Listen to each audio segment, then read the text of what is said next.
Well, Shenyun banned Mountain Shaper from Mount Outsong for 3 days. Oh, and what about Mooncarver? The scheme to plant mint in one's abode was one those two fools devised together? And when it comes to punishment, one does not discriminate. His banishment ends in 3 days as well.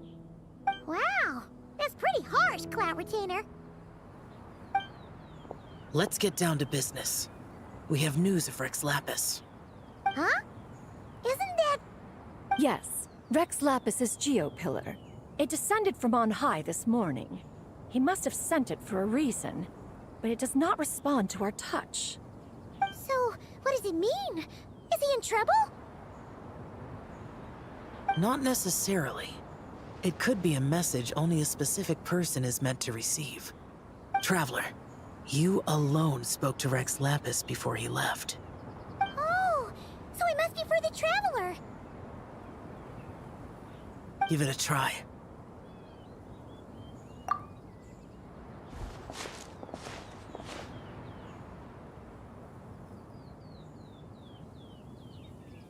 Come to the spring on Mount Qingze.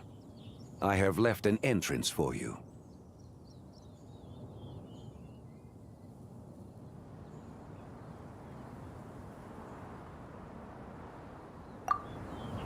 Well?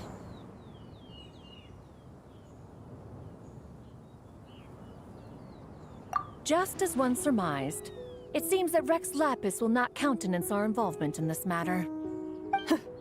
That would not surprise me in the slightest. He's always had a soft spot for the Traveler, after all. But be that as it may, we have served Rex Lapis for millennia now. In other words, I'm sure this has nothing to do with favoritism. He's probably just trying to protect us. That's right. So you mustn't let your guard down, even if Rex Lapis is by your side. Alright, let's get going. I'll try not to keep you all waiting.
Another test subject.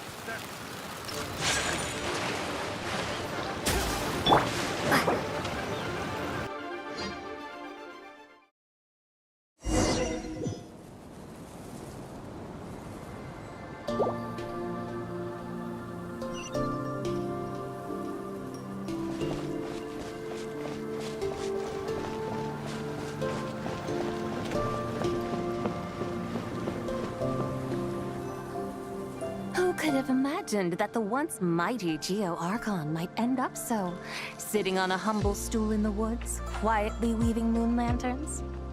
You really do look like an old man now. This is a Shao lantern, not a moon lantern. In ages past, when the gods waged war and the world was in turmoil, these lanterns were lit to guide fallen warriors back to their homes. Had you tarried in the mortal realm for but a little while longer, you might have become quite accustomed to them. Even so, it bears such a striking resemblance to the moon lanterns they used to offer up to the heavens. Could this truly be mere coincidence?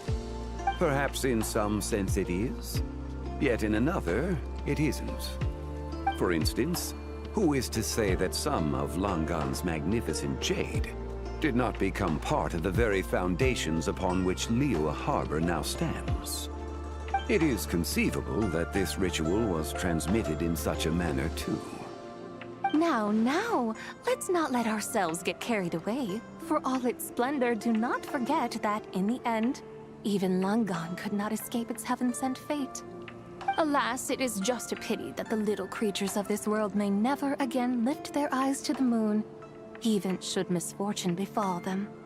But you, Geolord, now that you rule this realm, why take the trouble, not to mention the risk, to visit one who bears such profound guilt as I? Are you not afraid that you might be sullied by the curse of time that was laid upon me? There is no risk to speak of. At least, not in comparison to that which you took when you defied the heavens all that time ago. As I have stated, time and again, it was not I who defied the heavens. Geolord, the ancient affairs of Langan have nothing to do with me, for I am but one of her deadly selves, severed before her demise. My name is not Zebai, but Zichao. Surely you did not take us for one and the same, solely on the basis that we may all assume the form of white horses? Sorry to break it to you, but you seem to have found yourself the wrong white horse. Anyway, do tell me, what urgent matter brings you here? Very well then. I have come to ask for Zebai's shade. Oh? So, the Geolord has set his sights upon Zebai's human soul. And what is it that you intend to do with it? The world outside is changing. With the new moon's birth, the confines of the Shadow Moon are gradually disintegrating. In other words, the heavenly soul is set to return. Consequently, strange phenomena have manifested within Langan's former domain, leading to the earthly soul's reappearance as well. The last of the trio, the human soul, is in your possession. Most intriguing. My intention is to gather all three together, so that an old friend may finally make her return. I must admit, it seems that some remarkable affairs are coming to pass in the outside world. Yet there is one thing you seem to have overlooked, Lord of Geo. Back in the day, it was you that freed me from that painting. And afterwards, I took up arms in your name. Together, we first subdued Chenyu Vale, then brought peace to Mount Qingse. It was for this cause that the contract between us was made. But now that the debt has been repaid, what cause have you to expect my aid? Zebai and I have long been friends. Given not only that you were manifested from a corrupt desire within her divine form, but that you also possess a fragment of her soul, how can you purport to be the wrong white horse?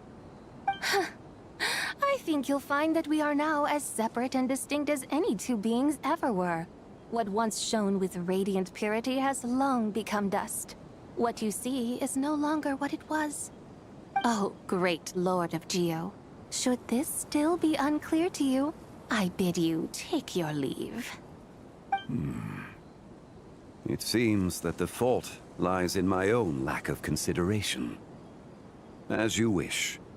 I shall let this matter rest. Wait! One moment, if you will.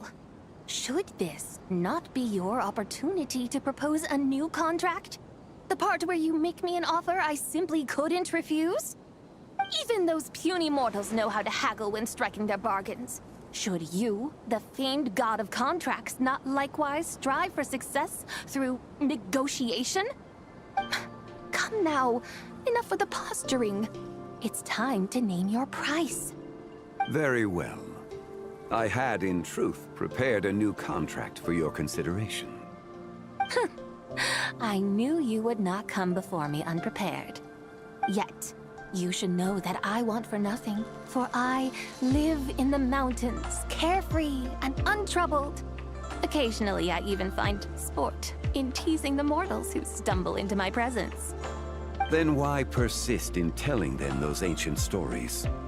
I speak of what transpired before the sky collapsed and the earth sank into itself. That is merely my way of passing the time. And what of it? Would any believe, much less remember, the ramblings of a mountain hermit? Those tales have long since spread throughout the mortal realm. Who? Should my words prove insufficient, I invite you to see the world for yourself. To this end, I have found you a pair of trusty guides. The Lantern Rite is presently underway in Liyue, and should prove quite intriguing for you. So this, then, is the contract you have prepared for me? Indeed it is. Think of it as a contract for a one-day festive excursion. Surely you do not hope to offer this in exchange for Tsubai's shade. The foundation of my very existence for a little excursion seems a little steep, wouldn't you say? Why not see for yourself? You can always decide afterwards. The final determination, of course, shall rest with you. Is that so? Then perhaps this deal might not be entirely off the table after all. Where then are these guides of which you speak? Hey, it's Xiangli! Oh, we've been looking for you everywhere. We thought you might have gone missing.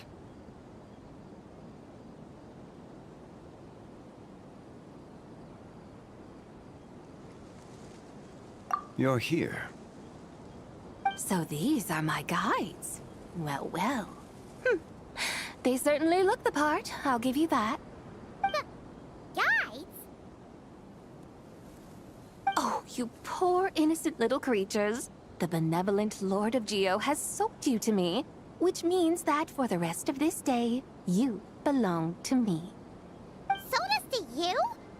Just what have you gotten us into, Xiangli? The situation is not quite as dire as that would sound.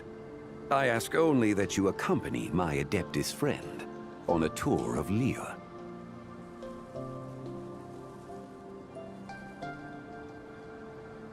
I would suspect that depends on how well you entertain me.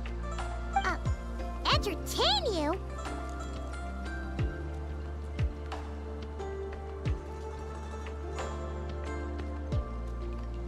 Let us start with this Liyue harbor of which I have heard so much. Nowhere is quite so fascinating as a place teeming with little mortals. How come this Adeptus sounds so different from what Paimon imagined? Okay, we'll take care of it. Get ready to find out why they call Paimon the best travel guide in all of Tibet.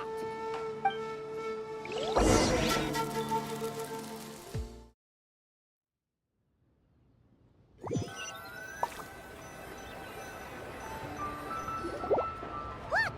We've arrived at Liyue Harbor! Not only is it Tibet's busiest port, it's beating heart of Liyue.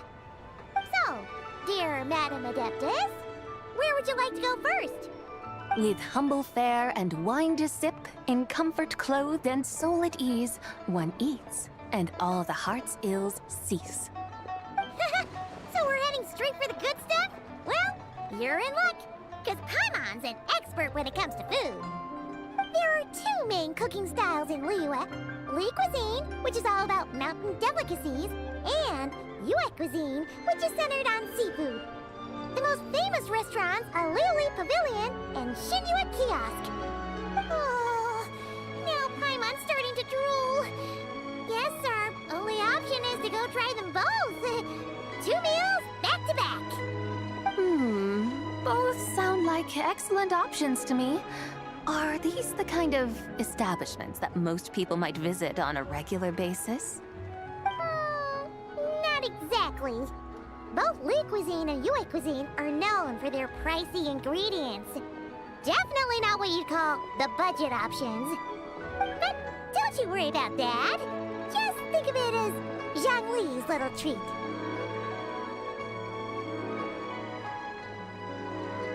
Come on! Aren't you supposed to be pals with Hu Tao? I'm unsure we can afford to spend a little more of her mora at least. Hey! All Paimon wants is to provide our Adeptus with the best possible experience here. Don't you want that too? Both certainly sound like worthy choices. Just now, though, I happened to see a porter pass this way. Where might individuals like him go to eat? A hungry porter, huh? Yep. Nothing fancy schmancy there. Just tasty dishes made with simple ingredients in a variety of different styles. Most importantly, it's great value for money, too. No wonder everyone loves it, huh? Oh, and the owner happens to be a good friend of ours, too.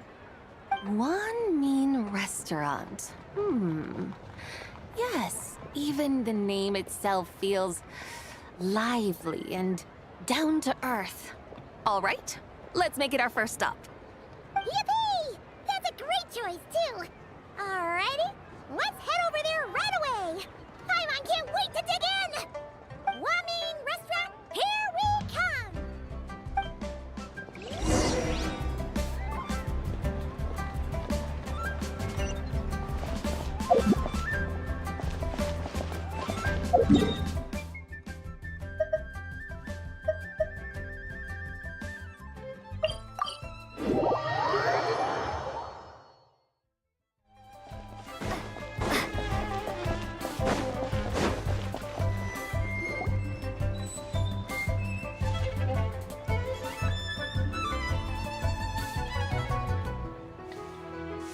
Shanling, Chef Mel, we're here.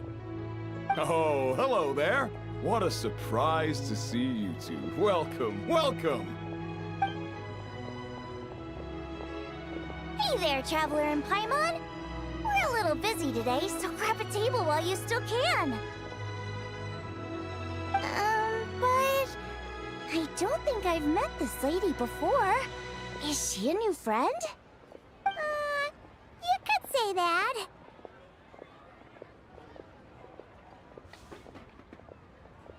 Oh, I see. Well, hey there. A friend of the Traveler's a friend of mine, too. Don't worry, we'll take good care of you. Just order whatever you want, it's on the house. By the way, I'm Zhongling.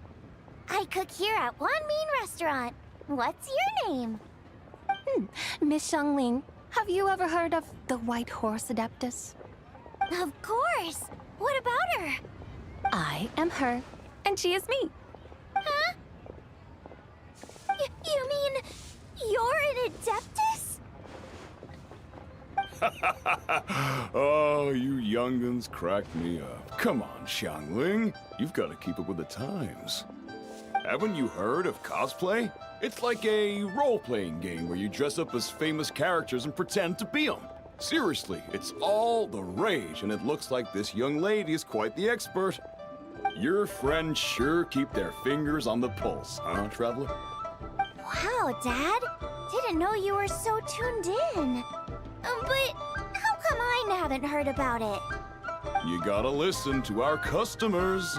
Didn't I tell you to spend less time chasing after wild vegetables and more time making friends? You're even more out of touch than I am. Hey, I like making friends too. Isn't that what I'm doing right now? Anyway, even if it is just a costume, is it alright if I still call you Whitehorse Adeptus? Of course it's all right, because that's exactly who I am. Okay. I can see you're really committed to the role. How about I call you the real Whitehorse Adeptus instead? In that case, you can call Paimon the real traveler.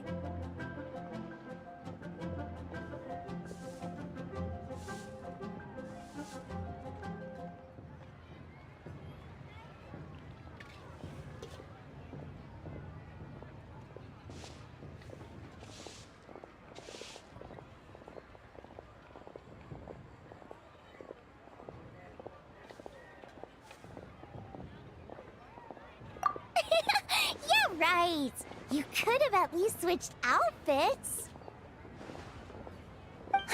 Puny mortals.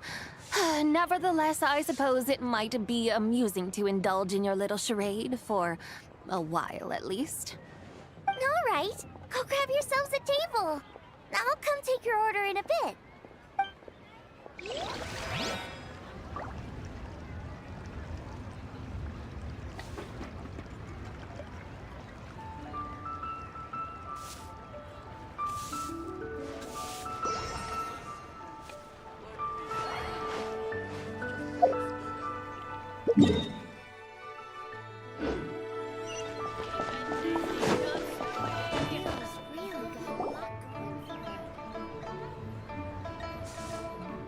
Hello.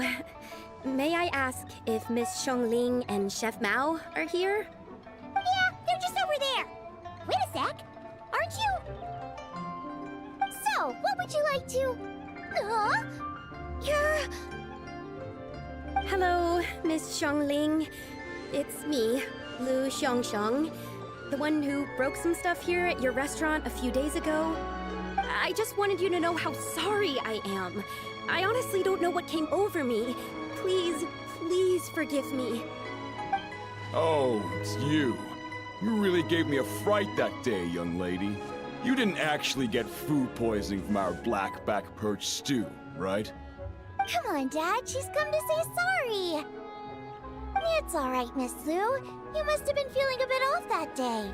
You're looking so much better now, though. Why don't you grab a table, too? This one's on the house. No, I couldn't possibly. Hey, it's totally okay. We all feel under the weather sometimes, especially when we're away from home. Go on, find yourself a... yikes. Looks like all the tables are taken. Wanna come sit with us? We've got an extra seat over here.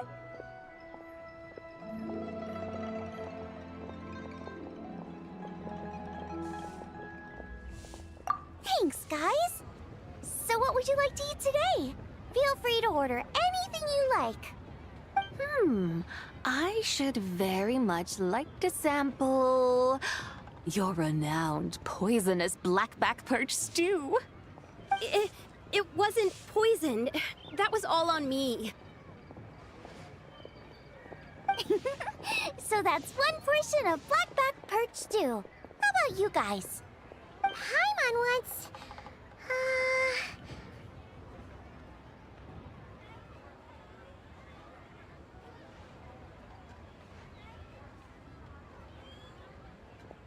Sure thing! Looks like Paimon's having trouble making up her mind.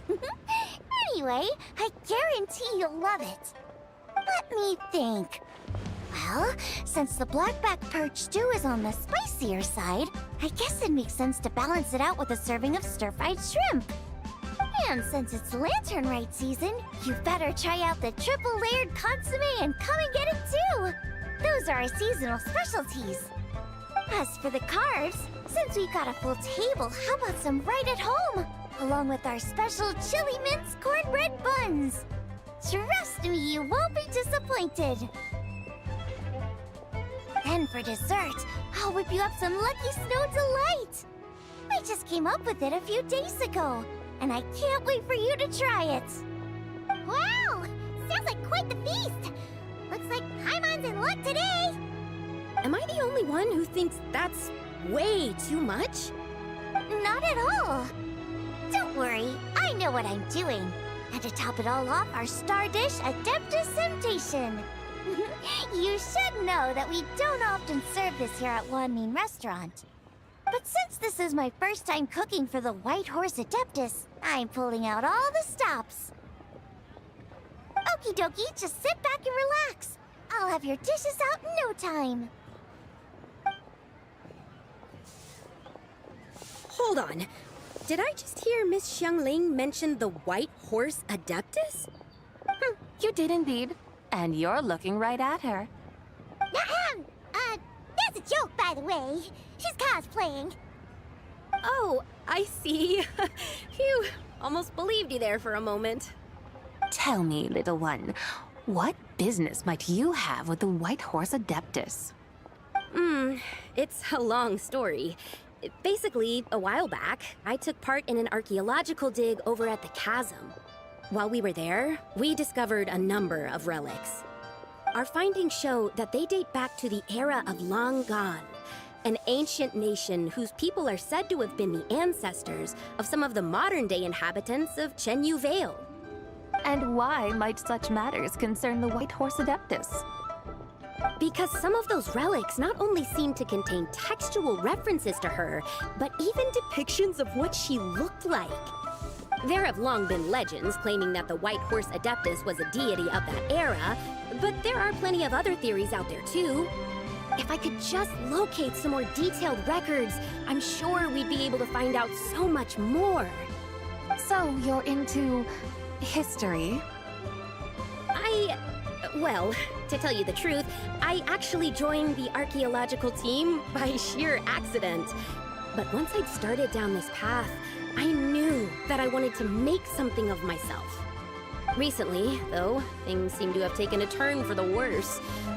Still can't believe I caused such a mess and even ended up hurting someone. Oh, so you're considering becoming a martial artist now instead? No, I mean, they weren't seriously hurt.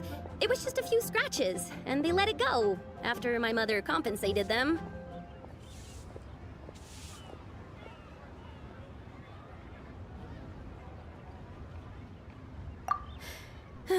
Either way, my career's pretty much over. And even though both the victim and the Ministry of Civil Affairs say they won't be pursuing the matter any further, my father says he's going to punish me according to our family rules. Family rules? Yeah, he's decided to ground me. I'll have to return to Chaoying Village after Lantern Rite, and goodness knows when I'll be allowed to leave again. Wow, that's harsh. Sounds like the kind of thing only rich, super traditional parents would do. We're not exactly rich, though. All we own are a few tea fields in Chaoying Village and a guest house in Liyue Harbor. A guest house?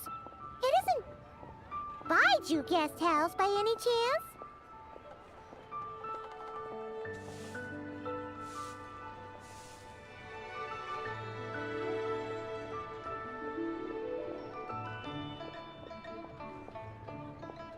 Yep, he's my grandfather. So, you've heard of the guest house before? Small world, huh? Come to think of it, didn't Boss Lu mention something about hoping that the White Horse Adeptus would show up and let her divine power be known?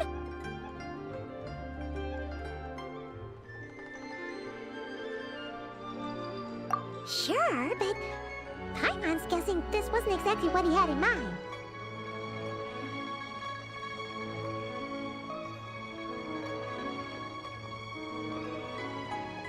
Little one, it sounds to me that your family is rather well off after all. What then drew you to archaeology? Why subject yourself to such unnecessary hardships? Even if I stayed at home, there's no guarantee I'd lead a nice, easy life. Just look at my father. Recently, my grandfather put him in charge of the guest house, and he came up with a bunch of ideas right away, starting with changing its name. That didn't turn out well, though. My grandfather yelled at him for days, even calling him a bad son, and they still haven't let it go. Oh! Paimon thinks we might have heard about that too. Long story short, being dependent on others is never fun. You just end up being completely under their thumb. That's why I want to make it on my own out here, no matter how hard it is. After all, as the saying goes, to rise above others, one must endure the hardest of hardships. What's so funny about that? You poor, innocent little creatures never fail to amuse me. To think you would endure all manner of hardships in your brief time on this mortal plane, and all that merely to rise above others. I would have thought that the wiser path would be to simply roam this world as I do. Huh? Tell me, what is it that you truly delight in? Archaeology? Martial arts? Tea planting? Or perhaps the keeping of a guest house? What I delight in? Yes! Surely there must be something you don't find quite so exhausting. Whatever delights you should not feel like a burden. But do things like that really exist? Of course! Take Miss Xiangling, for instance. I defy you to detect even a hint of hardship on her face when she wields her walking spatula. So, since it seems you are resolved to tread the rocky path, you should strive with all your might to pursue that which brings you delight. You mean, like cosplay? I suppose you might say that. Looks like the White Horse Adeptus is really getting into her role. I think I get what you mean then. Maybe I should have a chat with Miss Xiangling before I head home. Okay, everyone. Sorry to keep you waiting. Here's your food. Wow. It all smells so good. Ooh, finally, I get to try that famous poisonous stew. Hey, didn't you hear what Shang said? It wasn't the stew. If anyone's to blame, it's that other you. Ooh, What's up? how fiercely this mortal fare burns upon the tongue!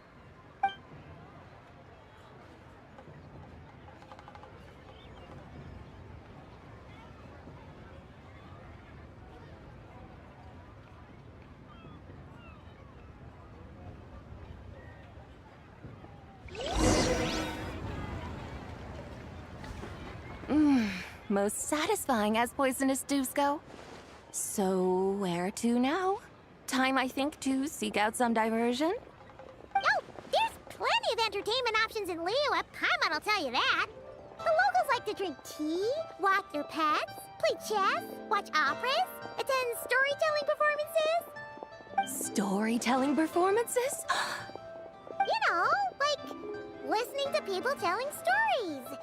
They're usually based on old Liyue legends, just like their operas. Stuff like The Divine Damsel of Devastation, Through the Eyes of a Dragon, or The Sanctification of Tao Do. What about the story of the bright moon that sits in the sky above us? Paimon doesn't think she's heard that one. Still, the moon does come up quite a lot. It's even in the name itself. The Yue in Liyue actually means moon.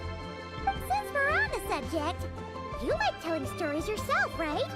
Why don't we go check it out? In that case, I'll have to trouble the two of you to lead the way. Awesome! Let's go! Third round knockout, here we come!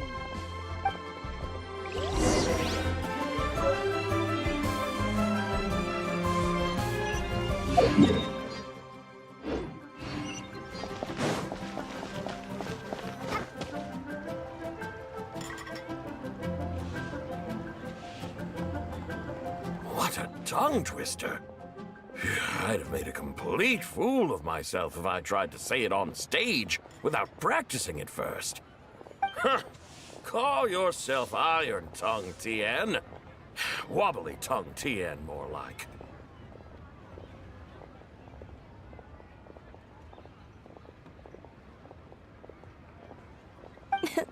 I used to have that problem a lot. But if you just take your time to grasp the meaning and commit it to memory, you'll be able to say it smoothly in no time. You're right, Miss Yoon. I'll give it another try. Hey, Yunchin! Fancy seeing you here! What are you two talking about? Ah, Traveler and Paimon, we meet again. And who, may I ask, is this? You may call me the White Horse Adeptus. The White Horse Adeptus? She's not really an Adeptus.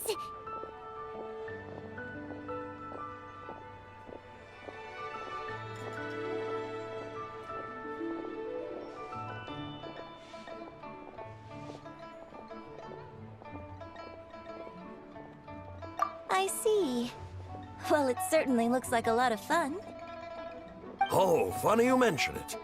This type of thing is actually something I'm quite familiar with. Once, to perform through the eyes of a dragon, I decided to imagine that I was Rex Lapis himself. It was the only way to truly inhabit his mindset and understand his resolve to quell those demons. Sounds like you just wanted an excuse to feel all big and powerful. Hey, that's... You just don't understand how inspiration works. You're one to talk. Paimon's traveled all over with the Traveler, and she's seen things that would make your jaw drop. All right, then. Since you claim to be so knowledgeable, why don't you prove it by reciting an ancient poem? An ancient poem? Which one? Ha! See? You mean to tell me you've never even heard of the ancient poem called An Ancient Poem? What kind of a title is that? Quit teasing, Paimon. We only just found out about that ourselves. He's talking about the writing on those ancient relics. When we first saw it, we couldn't figure out what it all meant. So in the meantime, we decided to just refer to it as an ancient poem. However, thanks to the painstaking work of the scholars who were tasked with decoding it, it seems like that's exactly what it was. Or rather, an ode offered in veneration of the moon and the White Horse Adeptus. Oh, yeah! Didn't Kuching mention that before? It's got something to do with Longon, right? That is correct. The Ministry of Civil Affairs has issued a notice stating that, although it is true that the moon may disappear tonight, we should be in no danger. In other words, there's nothing to fear. But if you're worried, we can always take a leaf from the Book of the Ancients. By reciting this poem, I mean, and calling for the White Horse Adeptus' aid. If we do that, I'm certain she'll protect our moon and keep us safe. Oh, seriously? Paimon has to get a look at this.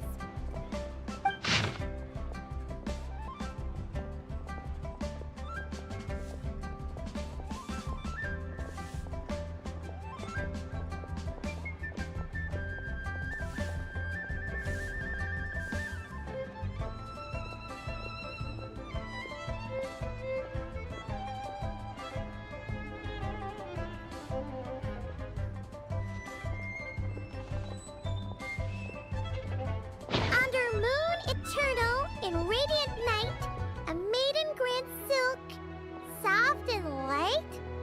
What in Tibet's that supposed to mean? Under moon iridescent in night divine, blah blah blah, something cloth so fine. Something about fields being plowed, something else about seeds being sown from the earth. Seriously? What is this? The fields are plowed, the seeds are sown, and from the earth, life is grown. Whoa! You did that without even looking! Bravo! Bravo! We have an expert in our midst. Looks like this young lady really does know her role inside out. If I didn't know any better, I'd have taken her for the real deal. That's because I am the real deal. That's the spirit. This is exactly the kind of mindset I was talking about. Behold, mortals, I am none other than the indomitable Rex Lapis himself. Kneel before my godly splendor. Believe me, young lady, I know exactly why you do it. Back in the day, I was just like you. I must say you are rather amusing as mortals go. Miss Whitehorse Adeptus, it is a great pleasure to make your acquaintance today. I have some questions regarding the poem, and I was wondering, perhaps, if you might be able to shed some light on it? You want me to explain the full meaning of its verses? Your guidance would be much appreciated. Fascinating. Tell me, do all the people of Liyue still express such reverence for the ancient ways?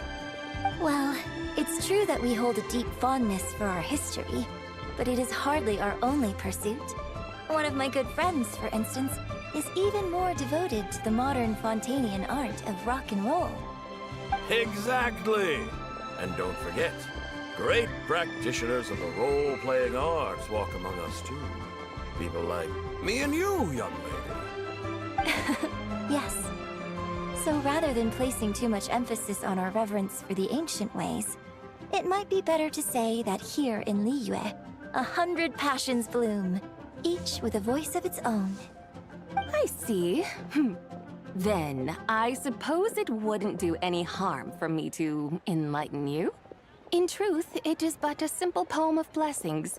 Its meaning is this. As the eternal moon rises in the night sky, a maiden adorned with lustrous jade descends upon the earth. She blesses the kudzu vines and mulberry leaves, so that they may be used to make coarse cloth that is nevertheless soft, light, and comfortable to wear. As the iridescent moon rises in the night sky, a maiden adorned with lustrous jade descends upon the earth. She blesses the kudzu vines and hemp, so that they may be used to make fine, luxurious cloth. As the frost moon rises in the night sky, a maiden adorned with lustrous jade descends upon the earth. She blesses the mugwort and artemisia, so that they may be perfect for divination. So she really did come down from the moon? She shows the people how to use the plow and spade to purge the land of weeds, till the soil, and heap up the earth to make it fertile. Then with the hoe, she teaches them to sow their grain, bestowing the promise of life upon every seed. She blesses the millet and the beans, ensuring that their stalks and vines stretch forth without end. She graces the wheat and the rice, so that their heavy heads are filled with plump, glistening grain. Sounds like she's a real pro at all this farming stuff. The fruits of the field are harvested and brewed into sacred wine for honored guests. This we reverently present to the divine maiden, with every ceremonial step flawlessly observed, so that she may witness the depth of our piety and respect. Oh, divine maiden, how can your graceful presence in the sky not seem like that of a fairy descending from the heavens? Oh, divine maiden, how does your pure and radiant form not resemble the guardian spirit of our land? I send my heart's desire, ascending to the heavens, beseeching you to grant us good fortune and blessings in the coming year. Huh? So, that's what it's supposed to mean? I find myself speechless, moved beyond the power of words to convey. Oh, young lady, you have shown me the heights to which a true role player might aspire. A truly remarkable performance. I did not anticipate that anyone could unravel this poem with such depth and clarity, and so soon after the Ministry of Civil Affairs noticed, too. I'd even begun to consider myself somewhat versed in the matter, but as they say, there's always someone more knowledgeable out there. Allow me to extend my thanks to you, Miss Whitehorse Adeptus. You are far too humble, young one. I must confess, it is I who have been surprised, not only by you, but also by this Liyue harbor of the present day. Ah, So you're not from Liyue. And what, may I ask, has surprised you about it? Oh, it's nothing really. Just some old memories scattered here and there. Very well, my guides. I suppose it is time we set forth on the next part of our excursion. I'd like to go see that wharf now. What say the two of you? No problem. We'll take you wherever you want. Oh, leaving so soon? Before you go, allow me to introduce myself. I am Yunjin, director of the Yunhan Opera Troupe. May I ask your name in return? My own name is scarcely worth mentioning, but since you asked, perhaps I'll tell you the title of that poem instead. Huh? So, it isn't actually called an ancient poem? Of course not. Its real title is Odes of Long Zabai. Odes of Long Zabai. All right then, until we meet again.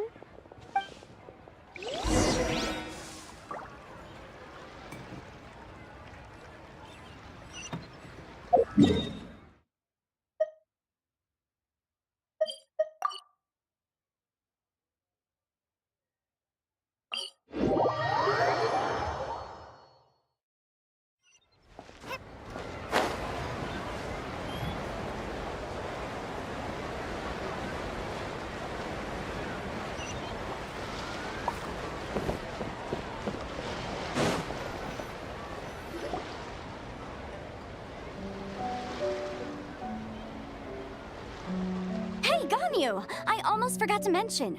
On my recent trip to Nodcry, I came across something really fascinating in the Frost Moon Scion's library.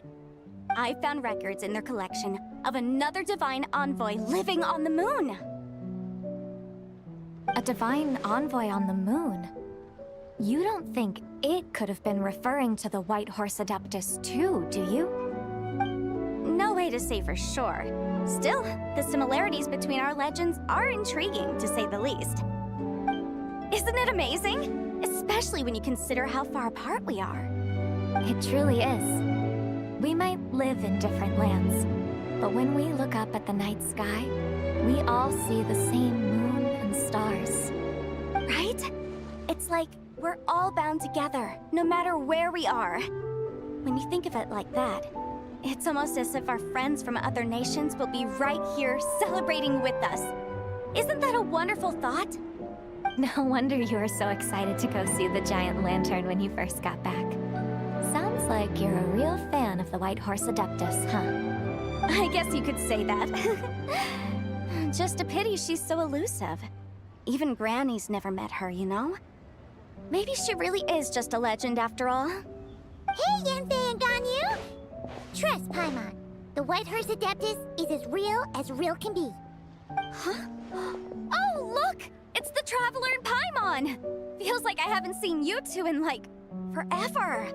Happy Lantern Rite. It's so good to see you again. Hey, you two. Happy Lantern Rite.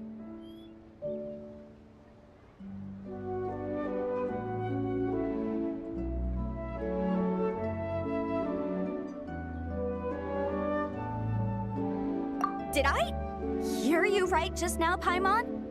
Does that mean you've actually seen the White Horse Adeptus? She has indeed. And now, so have you. And you are? Why, who else? The White Horse Adeptus, of course.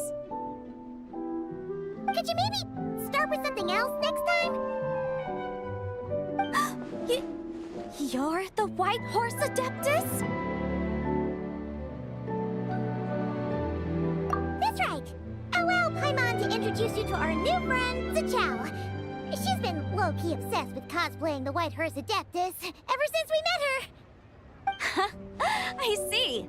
Well then, greetings, Miss Zhao.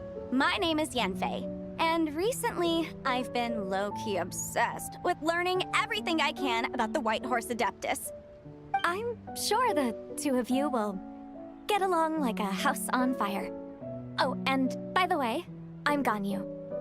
So, Miss Zhao, you must be here to see the giant lantern too. right? Hmm? A horse-shaped Zhao lantern! Is that what I think it is? That's right. A lantern made to honor the White Horse Adeptus herself. Isn't it gorgeous? Huh? What are you laughing at? Both the lantern and myself. What do you mean? Oh, this lantern truly is an artistic masterpiece. But tell me this, have any of you ever seen a horse before? Come to think of it, Paimon can't remember ever actually seeing one herself. What about you, Traveler?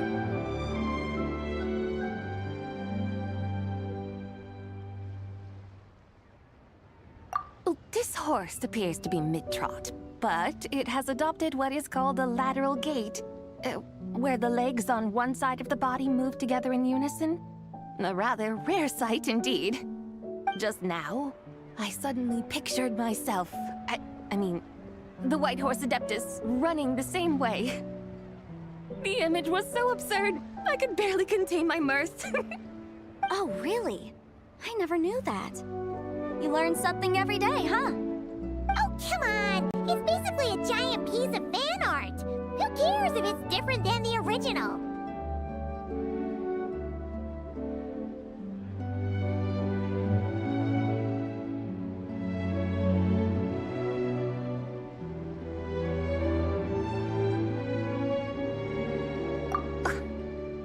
I was merely laughing at my own ignorance. I came here thinking that the White Horse Adeptus's tale had been long forgotten. Yet here I am, gazing upon a lantern made in her honor. Well, you couldn't have been more mistaken. There are so many tales about the White Horse Adeptus, I'm starting to lose count. Just off the top of my head. Just so you know, Yanfei, we've heard it all like a million times before. Aha! But there's one thing I can guarantee that you haven't. Huh? You mean like a new chapter of her stories come to light? Mm-hmm. And I heard it from Ganyu just yesterday. Hey, why don't you share it with the others? Sure, no problem. Where to begin? Do you guys still remember what Liyue's Moon Chase Festival is about? Of course! It's a festival held in honor of the Stove God. That's right.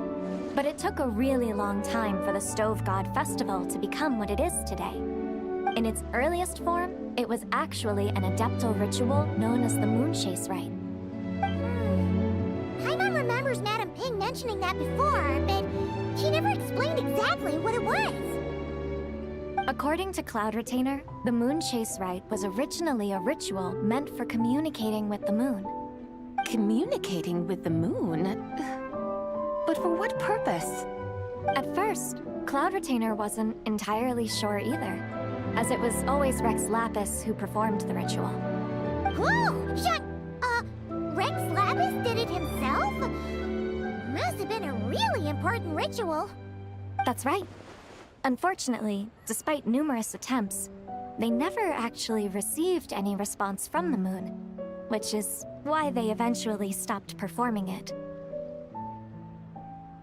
But then, just yesterday, Keqing took a picture of the moon being obscured by a dark hole to Cloud Retainer and asked if it had anything to do with the Moon Chase Rite. The moment Cloud Retainer saw it, it suddenly dawned on her that the rite might have been an attempt to reach the White Horse Adeptus all along. Does that mean Zhang Li's been trying to bring back the White Horse Adeptus all this time? So how about that? Bet you never thought there might even be a link between the White Horse Adeptus and the Moon Chase Festival.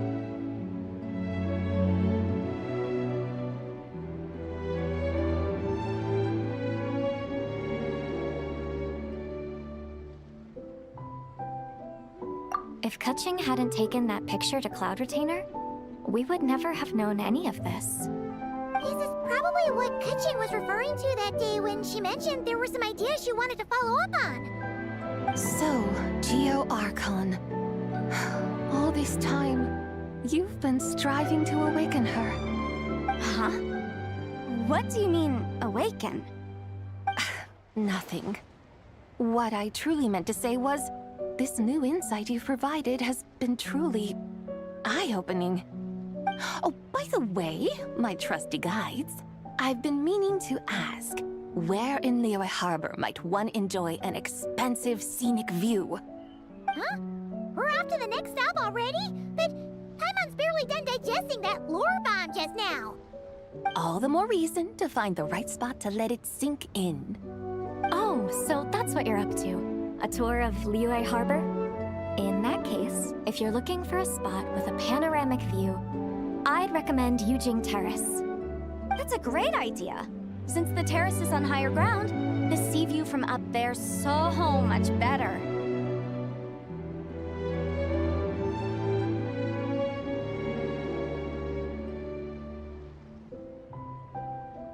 Great! Well, the lantern ride's about to start, so we should get back to Granny's now. Hope to see you all at the festival tonight. Oh, you're off too? All right then. See you both soon. See you soon!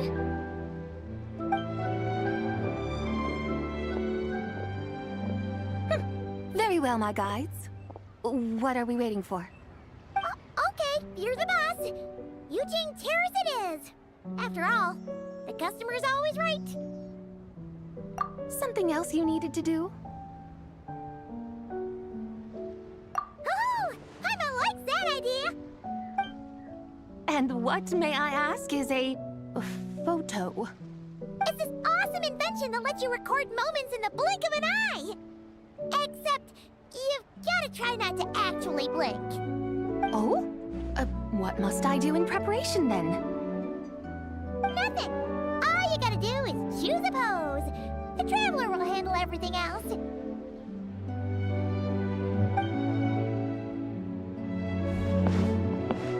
Come on, let's give it a try. Look, we got a great picture. Paimon's gonna call it The White Horse Adeptus Meets the White Horse Adeptus in Liyue Harbor. They've even discovered a way to preserve moments in time. Now I truly am curious to witness what else these mortals might accomplish. Very well, let us proceed. Eugene Terrace lies in that direction, does it not? Hey, wait for us!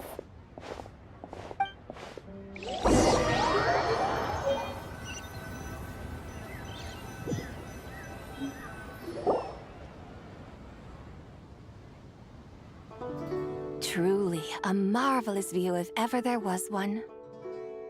It seems the charm of this Liyue Harbor is only heightened by the sun's dying light.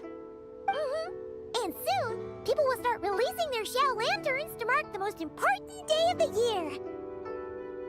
Practically everyone will be with their friends and family, eating a big meal, chatting, and even setting off fireworks. Trust Paimon, it'll look even more amazing then. What do you say? Want to stay to see that? No need. Let us bring this weary day to a close. Weary day? You mean you didn't enjoy your tour? I had imagined you would arrange for me to witness some grand spectacle.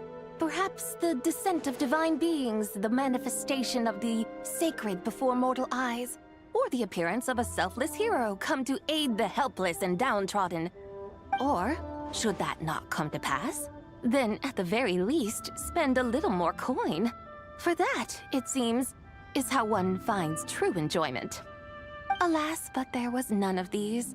Instead, we merely filled our bellies, listened to tales, and gazed upon a crude imitation of my likeness. And now the sun begins its descent. What a day of quiet tedium. Well, we're so sorry. If we'd known that was what you wanted, we'd have done it all differently. It's all that Zhang Li's fault for not making the customer's requirements clear. Well, it's too late now. Do you still believe I would part with that soul fragment, now so intertwined with my very being? But...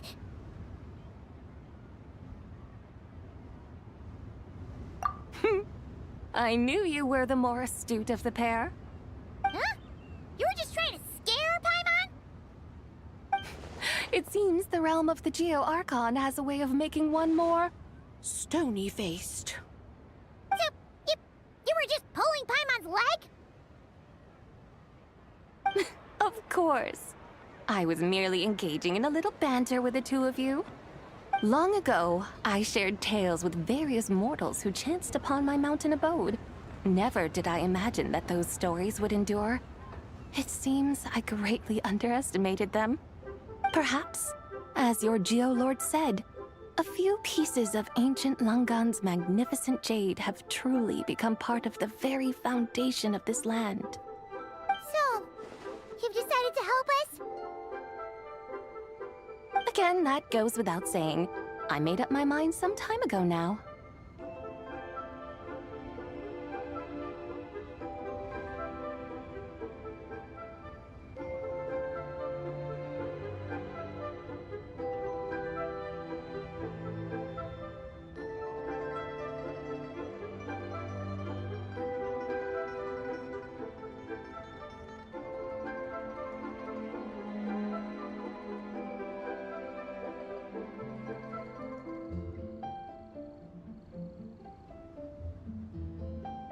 When I beheld a rather intriguing scene as I set foot in this city, I saw porters passing through the alleys, setting down heavy wooden crates from their weary shoulders, peddlers pushing carts as the kites and lanterns upon them rustled gently in the breeze. I saw cooks cooking, actors acting, scholars reading, soldiers marching, children playing, elders resting, officials officiating, and the common folk, absorbed in this or that, reveling in the simple joys of life. Some, it seems, have already found that which stirs their hearts, while others continue to fret, troubled by uncertain futures.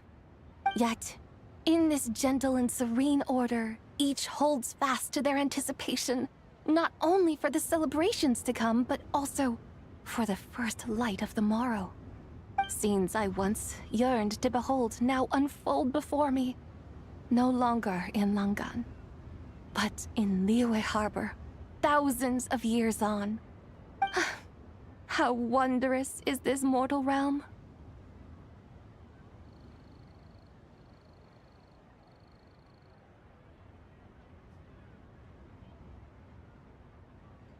Thank you, Whitehurst Adeptus! Thank you so much!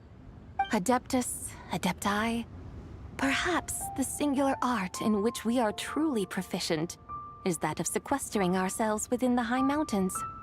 But once we leave our mountain refuge, we find ourselves drawn back to mortal ways all the same. So, it is I who should offer my thanks to the two of you. Traveler, Paimon, you have made this day more delightful than any I've known in a long, long time. Come now, and take what it is you need. You mean, like, right now? But don't you think we should wait for Zhangli? That won't be necessary.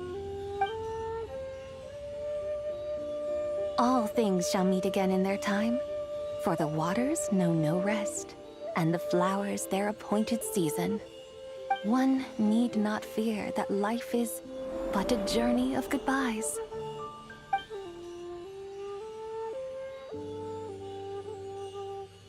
Is she gone?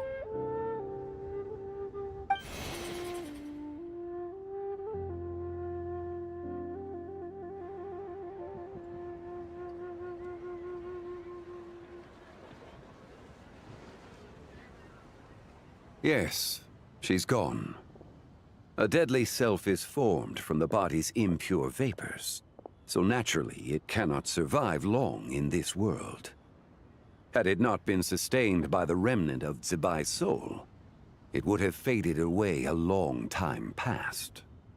Now that the remnant is gone, it has severed its ties to the mortal world. Zhangli! When did you get here? A while ago. Paimon would have thought you'd at least want to say goodbye. Though mountains endure, the ceaseless waters will, at last, wear away their sharp edges. Thus must I meet the marks wrought upon her by the ruler of time with great caution.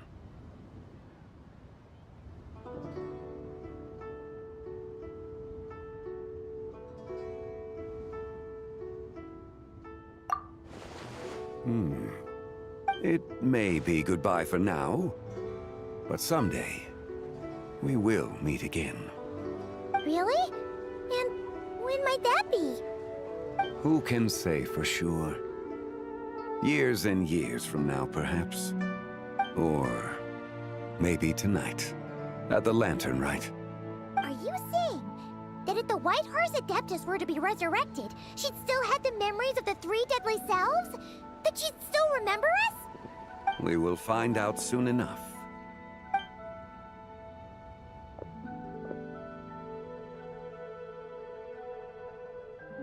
It is time. The rite is about to begin.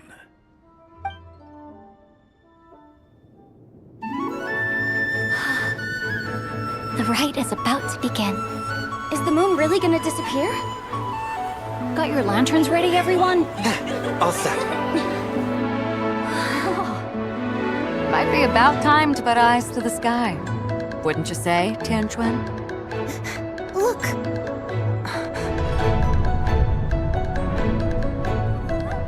When the sun's out, eat the sun. When the moon's out, eat the moon. Whoa, is this the lunar eclipse?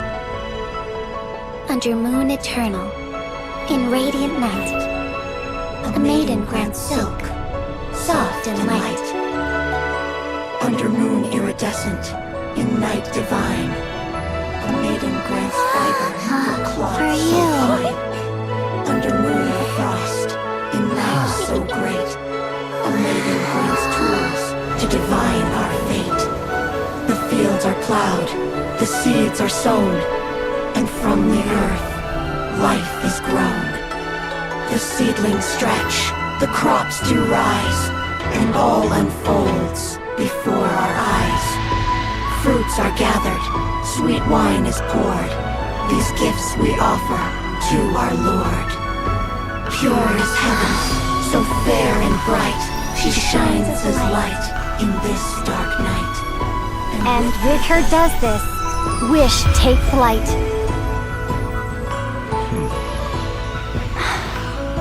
Devoted soul, scattered and unbound. Let this lantern guide you home. By its light be found.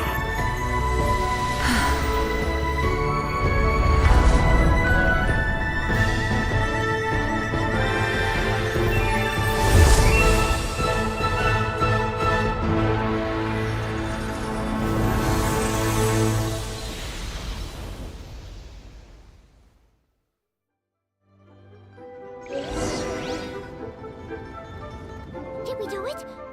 Do we finally get to meet the real White Horse Adeptus?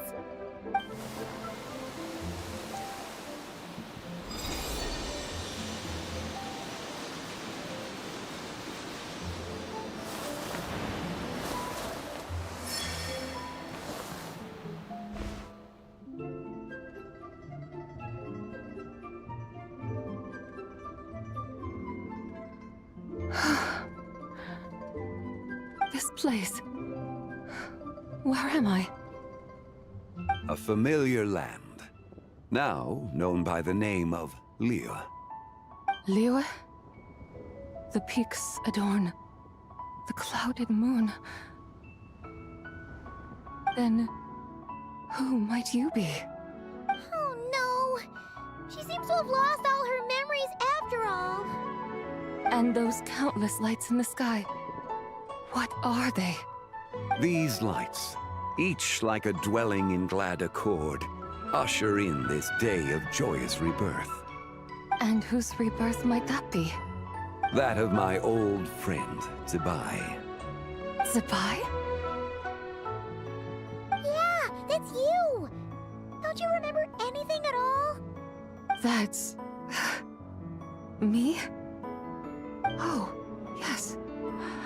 The envoy of the Lunar Palace. My name is Zibai, indeed. Then you must be...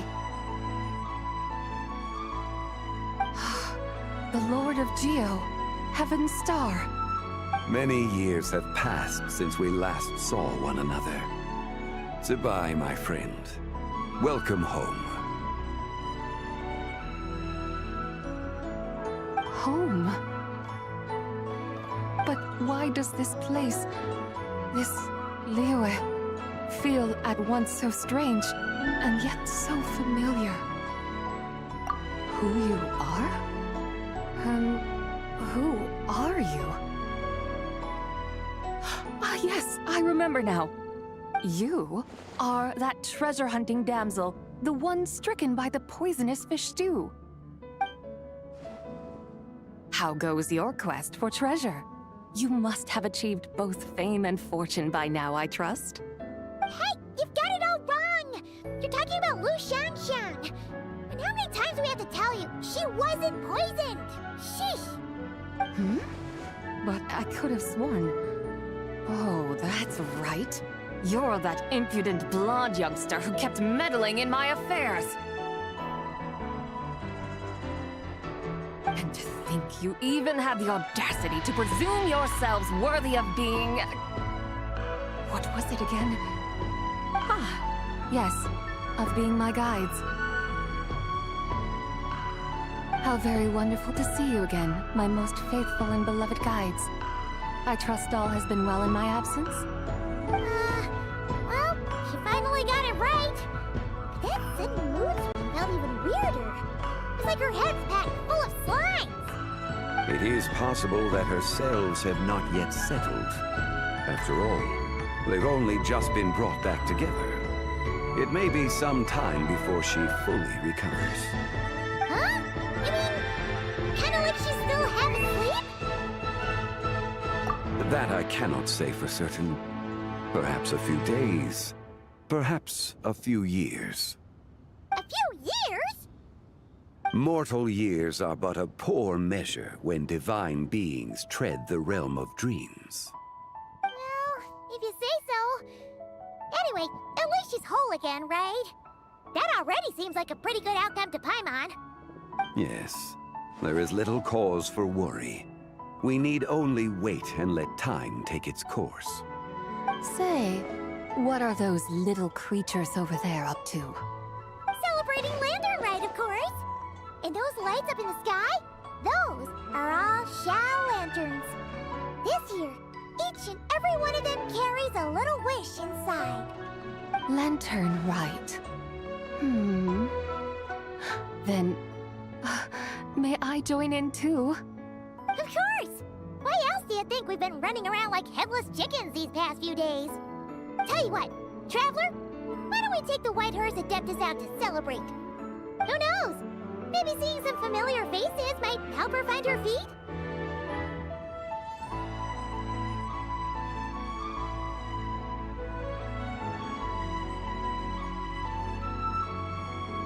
Hey, Zhangli! You've got some time on your hands now, right? Why don't you come along with us? By no means a bad idea, Paimon. Oh, it's a bye. Before Paimon forgets. When we meet the others later, remember to wish them a happy Lantern Rite. Happy, Lantern Rite? Happy Lantern Rite! Yes, Happy Lantern Rite indeed. Well then, let's go!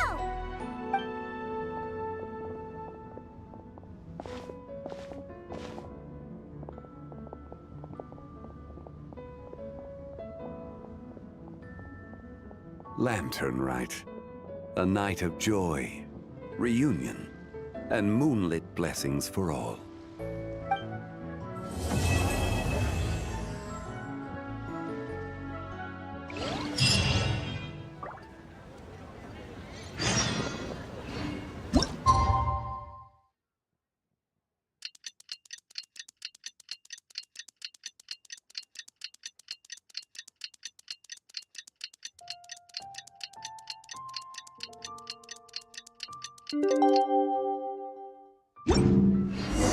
Paimon wonders how the White Horse Adeptus is getting along. Maybe we should check in on her? We can ask Zhangli where she is.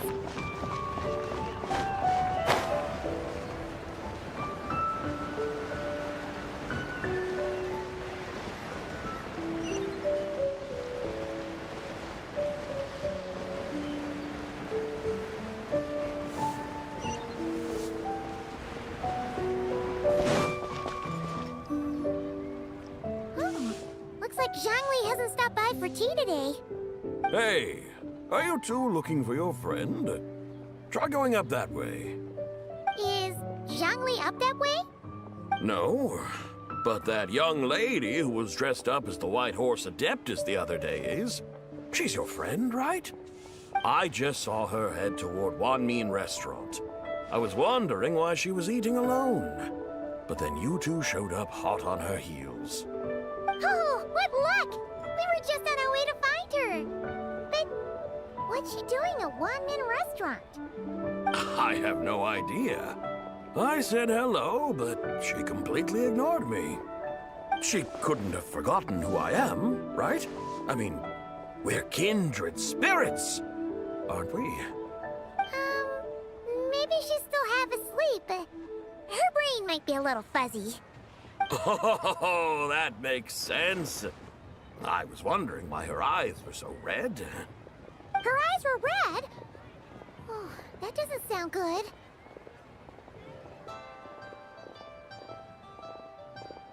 You young people, staying up all night because you think you're invincible? Look at your friend. Missing out on sleep so she can pretend to be the White Horse Adeptus. That's where that leaves you, you know. A word to your friend from someone who's older and wiser.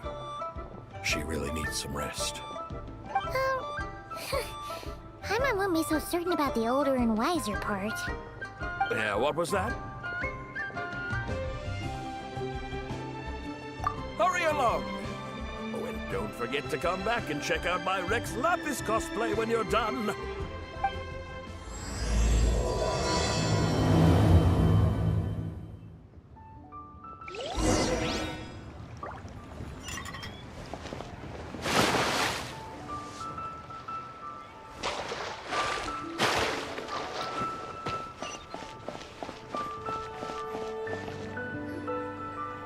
Where's the proprietor? Come out and see me at once!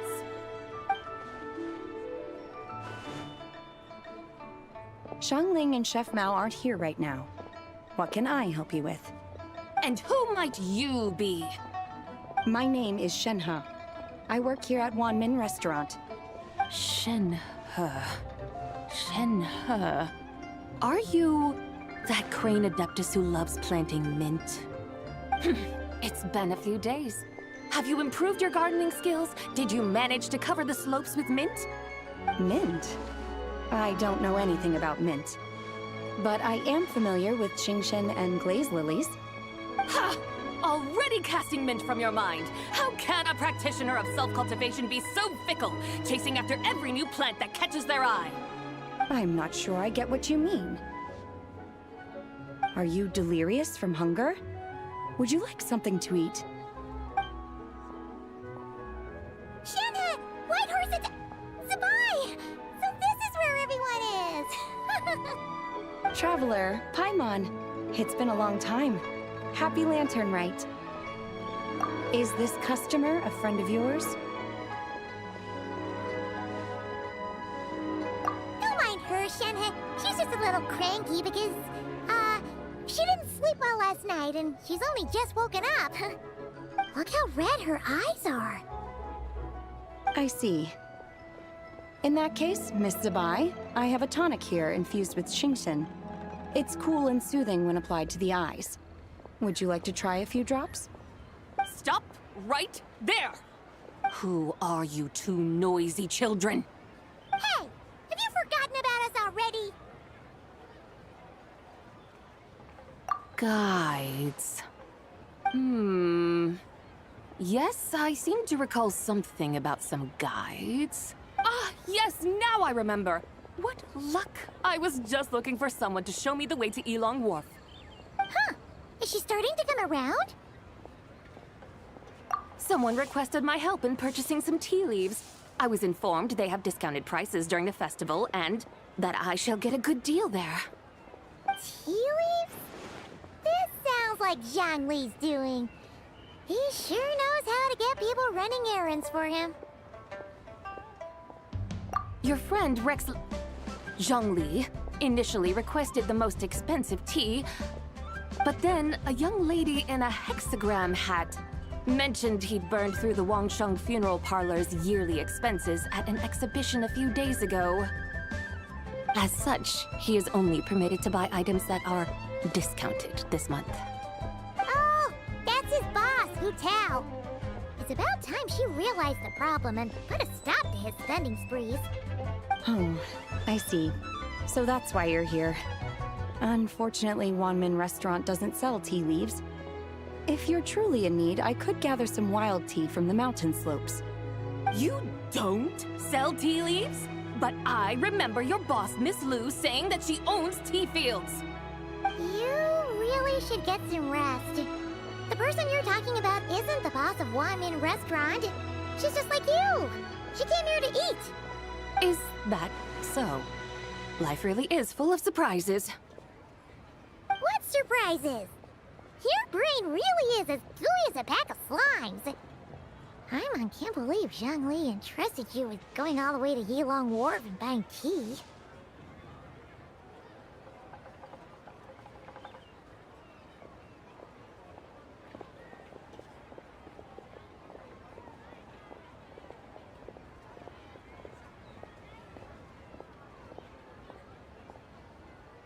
That would be excellent, my dutiful guides.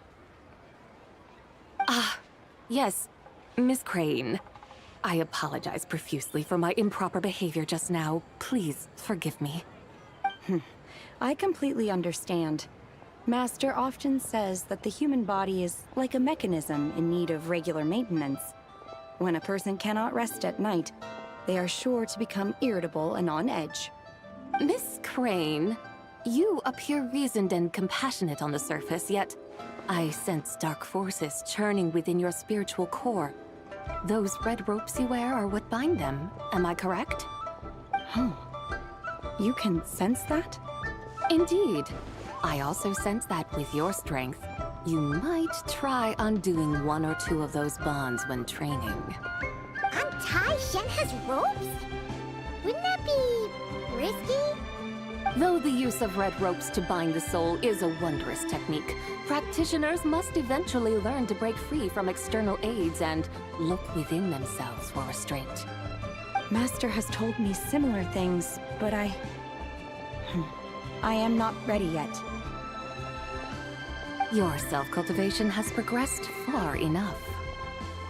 Then I will seek further guidance from my master. If you still have doubts, you can find me at the Baiju Guest House. I'll be taking up residence there for a while. For now, my dutiful guides, let us be off.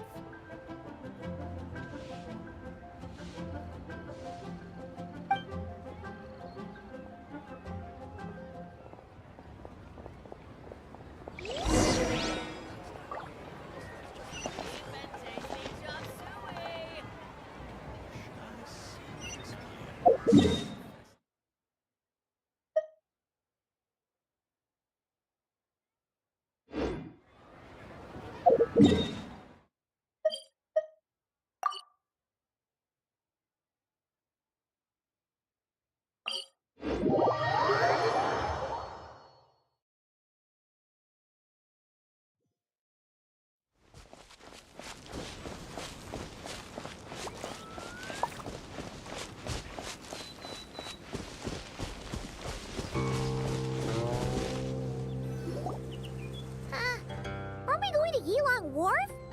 How do we end up on this mountain? Is that small town over there not Yilong Wharf? I sense a familiar scent wafting through the air. You're right! Except for the smell part. Paimon doesn't smell anything. That is because this scent is the essence of jade, which can nourish the spirit. Oh, yeah! Shenyu Vale does have a lot of jade, but Paimon didn't think jade smelled like, you know, anything. Naturally. This has reminded me of something. Hmm? And what's that? A few simple tricks for mastering one's power.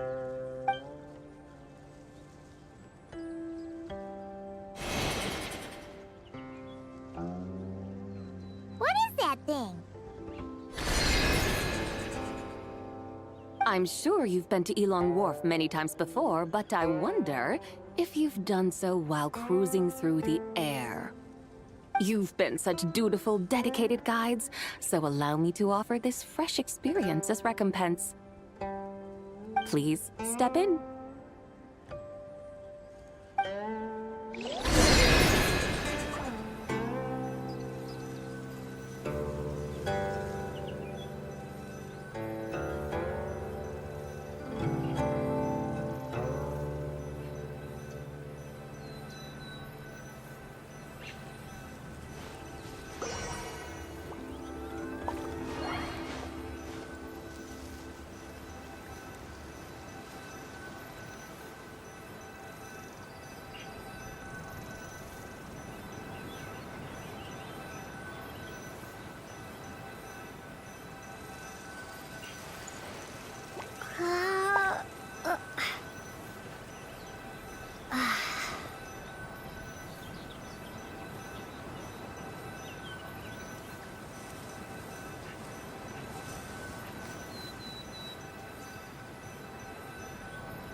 I created it from my memories of the chariot of the Lunar Palace. Many years have passed since I last laid eyes upon it, so there may be some discrepancies. Nonetheless, it is functionally much the same. A lunar chariot? Wow! imagine she gets to ride in one! So, Sabai, does that mean you used to work on the moon? Work. That's an interesting way to phrase it, though I suppose you are correct. I was once an angel, a member of a race tasked with guiding humanity. Then, graced by serendipity, I became a moon envoy. Huh? What's a moon envoy? Some kind of super important angel? As you would understand it, a moon envoy is a job title. Any angel, or non-angel, can become a moon envoy. Does that mean you're not the only one? Of course not. Though my memories are still hazy, I vaguely remember some of my colleagues. There was one who liked to take on the form of an ibis. An ibis? Could it be... Can all moon envoys turn into animals? Does that mean Ralma could take that job? She can turn into a deer, and moon chanters are some sort of Luna envoy anyway, right? Moon chanter? I have no idea what those are.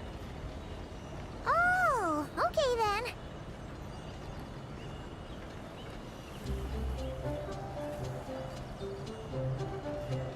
Look! Paimon thinks she saw a tea vendor over there! Very well. Let's take a look.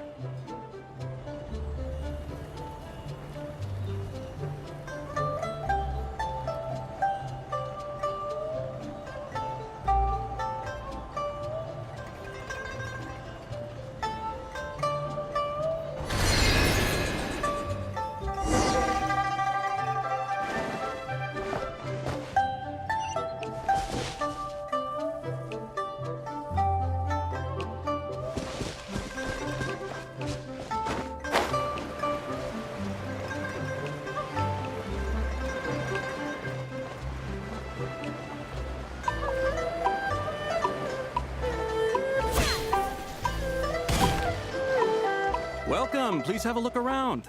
We only sell teas of the finest quality sourced directly from Chaoying Village. Right now we're offering a special discount for Lantern Rite. Look over there! Discounted tea!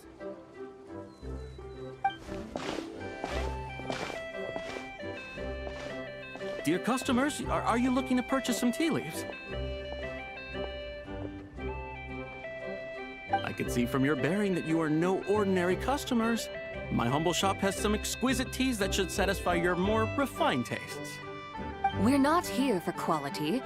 We're looking for a discount. A discount?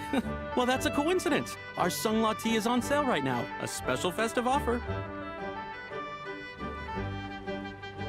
Something about the name of that tea sounds familiar to Paimon. Buy 3 boxes of Sungla tea during the festival to get 10% off. Buy 4, get 20% off. Buy 10, but...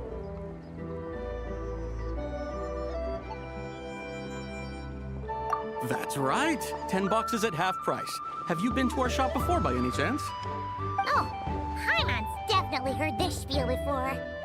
3, 4, 10, 10, 20, 50. Sabai, what are you muttering about? When purchasing 3, 4, or 10 boxes, the corresponding discounts are 10, 20, and 50%. The intervals between the two sets of numbers are 1 and 6, and 10 and 30. Look! Her eyes turned blue! That's gotta be a first! If the differences between intervals remain equal, the interval after 6 should be 6 plus the difference between 6 and 1, which is 11. Similarly, after 30, the next interval should be 50. Therefore, extrapolating upward, the next two numbers in each set should be 21 and 100. You're making Paimon's head spin! Those numbers, what do they mean? They mean that if we buy 21 boxes of Sungla tea, we should get a 100% discount! 100% discount? You mean we'll get them for free?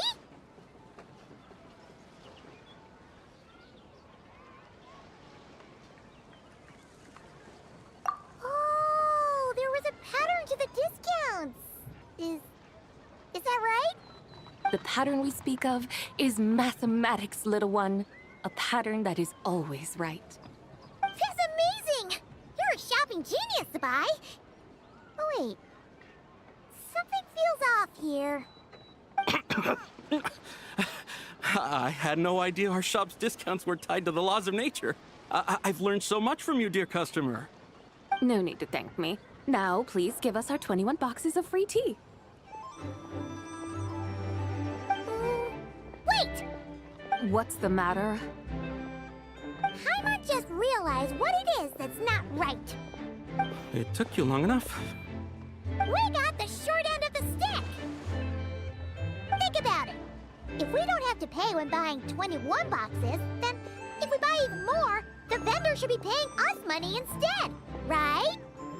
Huh? Hey, Zibai, work this one out. If we buy 100 boxes, we'd make loads of money, wouldn't we? It stands to reason. Wait a moment, dear customers. Don't you think you're haggling a little too hard?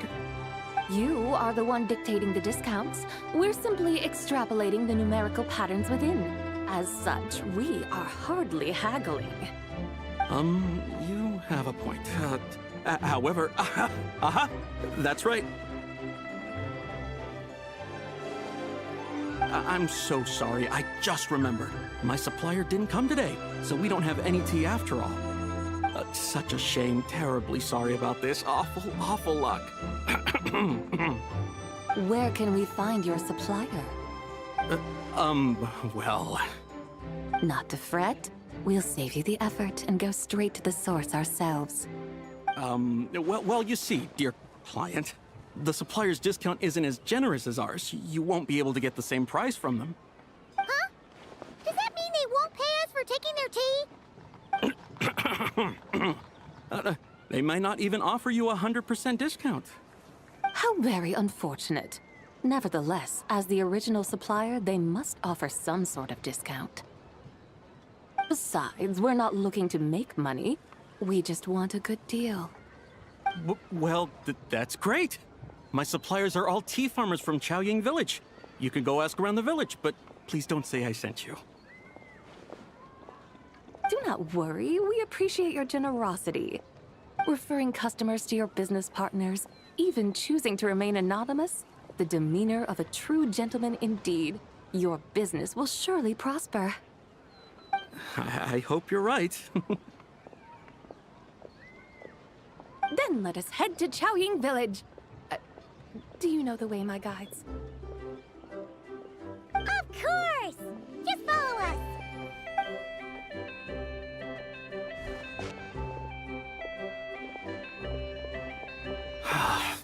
What otherworldly beings were those? Thank the heavens I managed to send them on their way. I should hurry home and pray to the White Horse Adeptus. May she bless me such that I never encounter such customers again.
The mountains and waters are pristine. They embody the beauty of heaven and earth. It's a good-looking place, all right. But it's hard to enjoy the scenery when Paimon can't stop thinking about all that tea-buying Mora we're missing out on. Should fate dictate, Mora will find its way to you sooner or later. Well, Morax certainly he finds us often enough. He even sought us out in person this lantern rite. For now, let's look around and see if any tea farmers are selling their crop. We'll be able to see more clearly from up high. Let's take to the sky and enjoy the beautiful scenery while we're at it.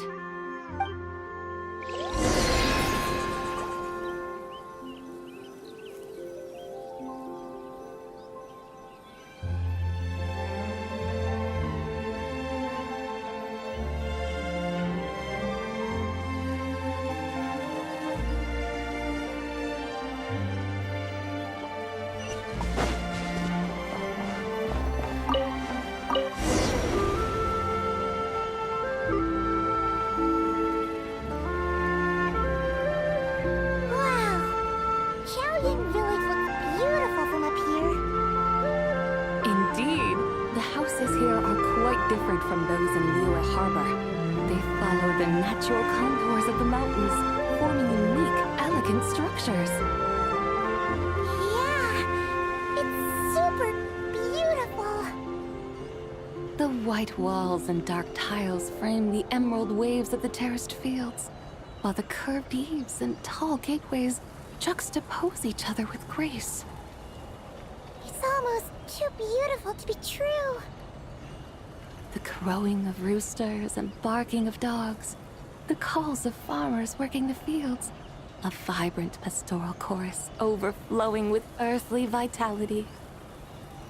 Yeah, it's incredibly beautiful, huh? Have you studied the linguistic arts by some chance? Huh? Your vocabulary for beauty seems rather constrained. Pretty as well. I see. Now then, let's take a look around and see if we can find any farmers selling tea.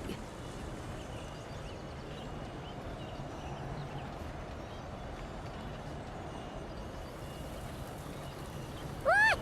There's someone in that tea field! And they look kind of familiar. Wait, is that Lu Xiangxiang? And who is that? You'll remember her once you see her up close.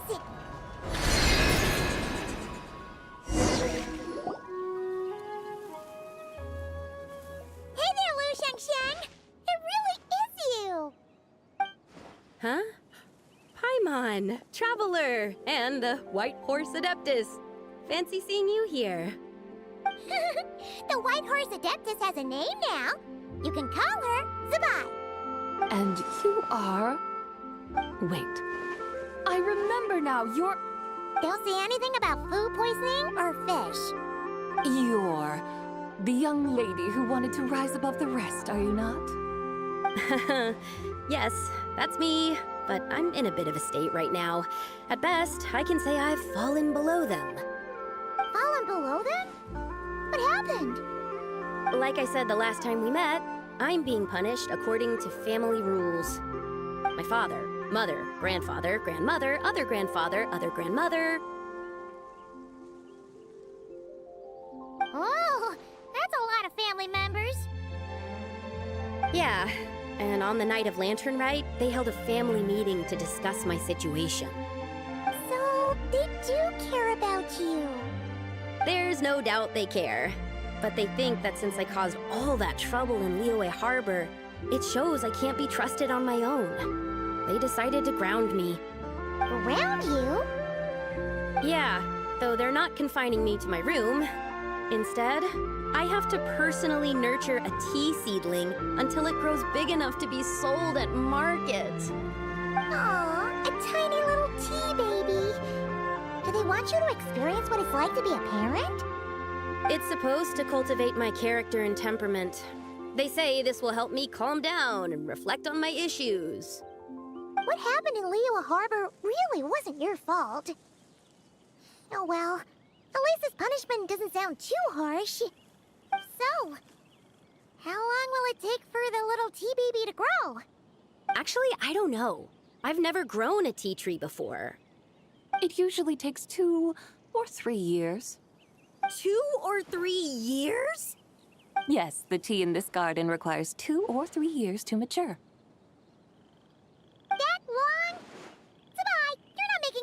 you? How do you know so much about growing tea? When the plants thrive and grow, that is the meaning of my name. I can tell at a glance when their season of ripening will come.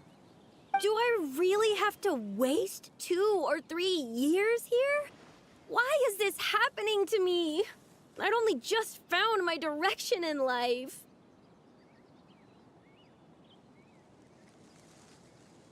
Yes, during the Night of Lantern Rite, I heard many people reciting poems from Long Gone in praise of the moon. In that moment, I suddenly felt a great sense of pride. I mean, I helped excavate cultural artifacts from Long Gone, so I contributed to the revival of these poems too, right? So I decided to stay with the archaeological team. I want to unearth even more history. I see. And are you sure that's what you want to do? If you don't achieve anything significant in the years to come, will you still enjoy it? Yes, because archaeology gives me that boom shakalaka feeling. Wait, did Xiangling teach you that? That's right. I was asking her for advice. She said that if something gives you that boom shakalaka feeling, then it has to be worth pursuing. I immediately thought about how, when I'm excavating in the ruins, I always feel like there's a ghost standing beside me, and not in a spooky way.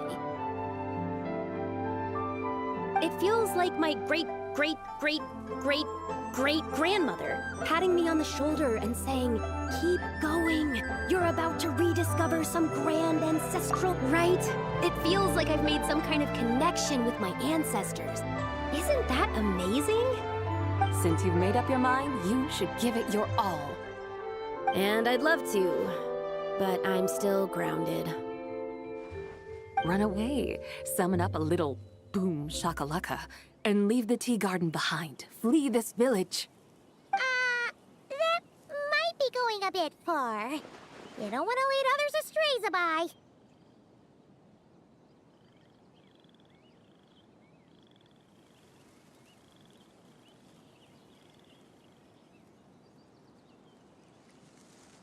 Yeah! Tell them about your great-great-great-great-great-grandmother. She must be the most super-duper ancestor to have ever risen above the rest, right? I'd be better off telling them about the White Horse Adeptus. After all, she's the supreme riser above the rest who saved my great-great-great-great-great-grandmother. Then it's settled. Tell your family that your decision has my blessing. Thank you, Tsubai, but I don't think cosplay is going to work on them. They won't listen. They don't need to listen. You need only follow the rules they've set out for you. What do you mean? As I'm sure you know, some ancient texts refer to the White Horse Adeptus as the Daughter of Time. My family history contains such records, but what of it? If the White Horse Adeptus were to manipulate time to make your tea seedling grow overnight, then you'd be free, correct? Is that how it works?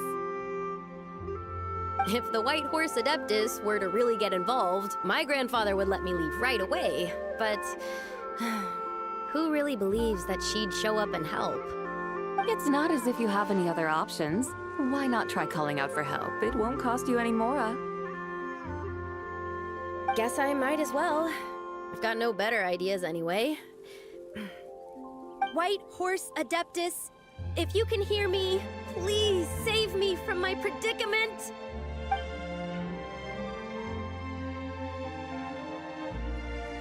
Ugh. Nothing happened, as expected.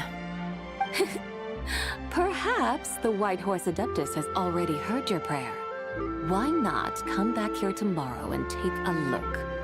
By then, the seedling you planted may well have grown into a thriving tea tree. Thank you, Tsubai, for trying to comfort me. I do feel better now, kinda. Can't you really do something like that?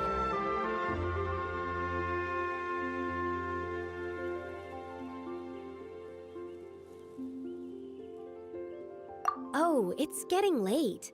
Why don't you all stay at my house tonight? My family may be strict with me, but they're always welcoming to guests. That sounds great!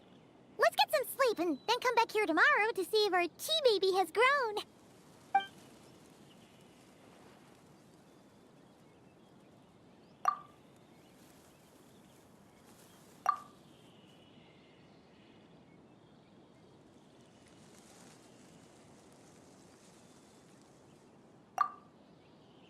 Oh, the tea tree! Whoa! Your tea baby is all grown up! Indeed, it has grown into a mature tea tree that can stand tall in the face of wind and rain. How is this possible? It must be the work of the White Horse Adeptus. Her prayer must have moved her. Are you sure? Perhaps she heard your prayer and chose to answer the call. She once saved my great-great-great-great-great-grandmother. This time, she saved me. That's incredible! Your family must be blessed by the White Horse Adeptus. I guess so. I need to tell everyone the news right away. They'd better. Since this is the will of the White Horse Adeptus, I don't see how they could object. Go! And if you run into any more trouble, call out to the White Horse Adeptus just like yesterday. Thank you so much! Paimon really thought you were going to use Adeptal energy to make the tea baby grow, Zabai. When an Adeptus exerts effort, consuming their energy, is that not using Adeptal energy?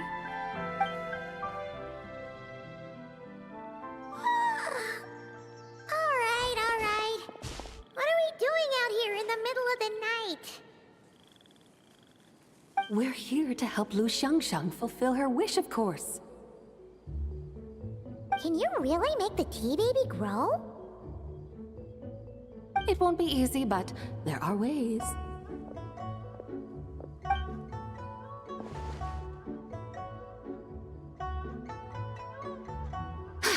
There, it's grown.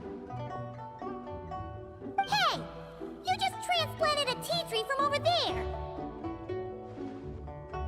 So, there's a mature tea tree here now, yes? Oh, yeah, but... And am I not the White Horse Adeptus? Well, yeah. Is this tea tree then not a manifestation of the White Horse Adeptus's will? You're not wrong. Then again, there's something not quite right about this. Maybe this will become another mystical Adepti tale recorded in their family history. That would be marvelous. Paimon thinks so too. Hey, Traveler! Sabai seems to be doing much better now, don't you think?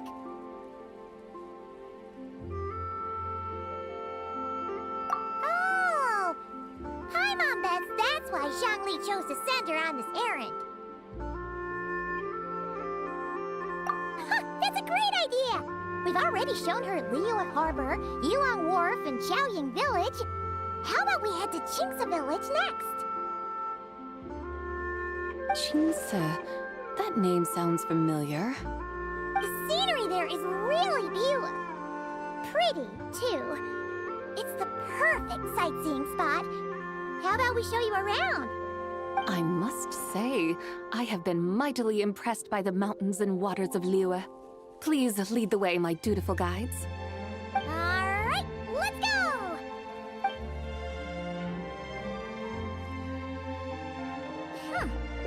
Paimon can't help feeling like we've forgotten something.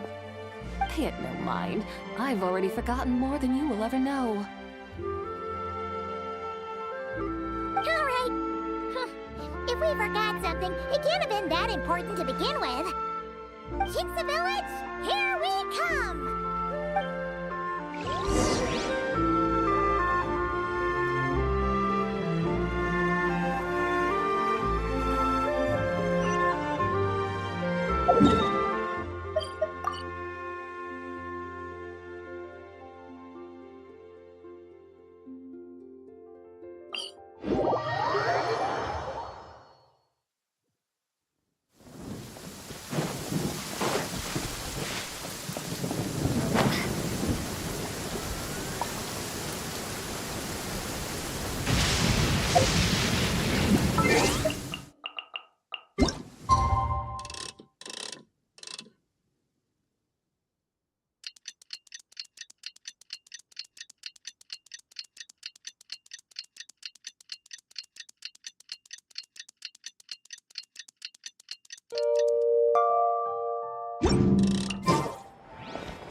plant cucumbers.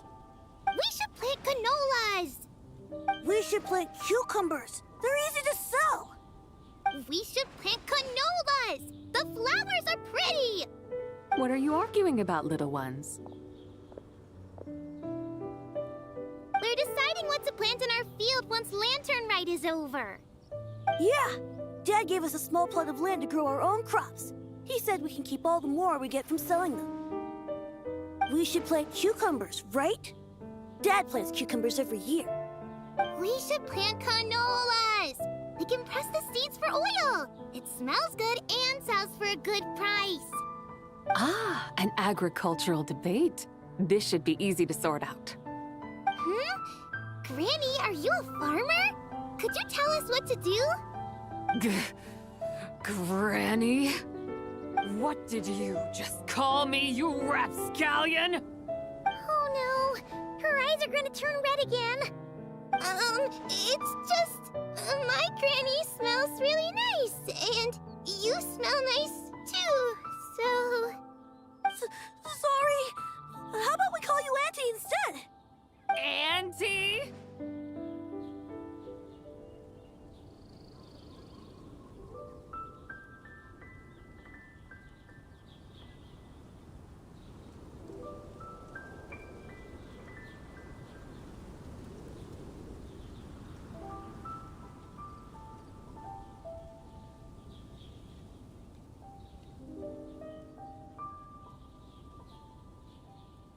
Oh, all right.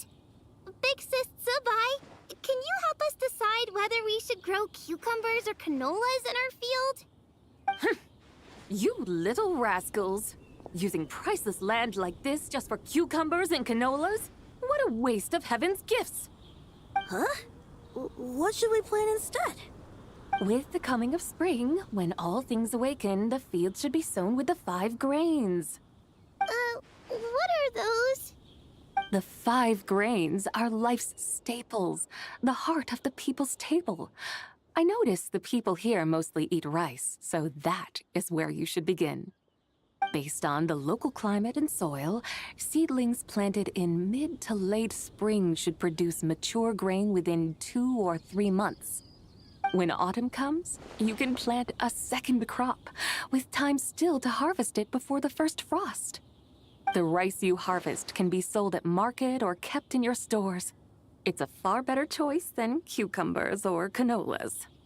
Oh, but Big Sister Zubai, I like canolas.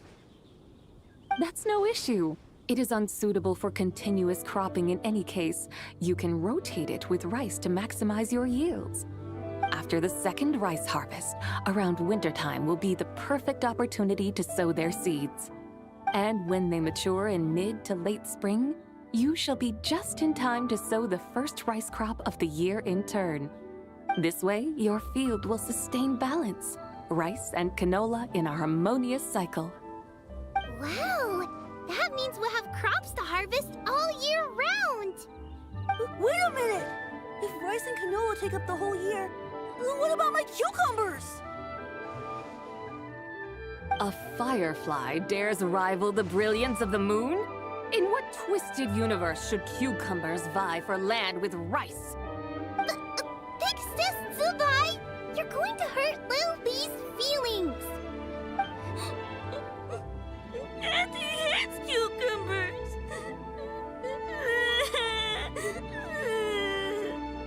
Stop crying this instant! I meant that cucumbers are simple enough to grow. There's no need to devote a whole field to them. Just find an empty corner of your yard, scatter some cucumber seeds in the earth, and before you know it, you'll have a thriving patch of vines. Cucumbers delight in sunlight and moisture, but they suffer in cold weather. If you wish to plant them this early in the year, you should make sure they're protected from frost. Wow. Is it really that simple? Let's hurry home and get started right away! Are you really in that much of a rush? Well, thanks, Big Sis Zubai, who's fierce but really good at farming. We gotta go! Thanks, Big Sis Zubai! See you around! never imagined you'd know so much about farming. What's so strange about that?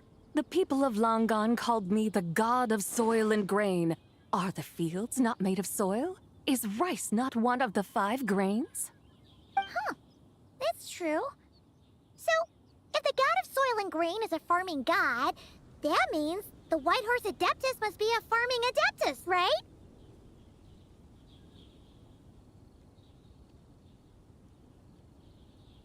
Of course, the god of farming is down to earth. Mind your tongue, impertinent child. How dare you diminish the lofty bearing of an adeptus? Hey! You're the one who said the god of soil and grain is all about farming. Enough!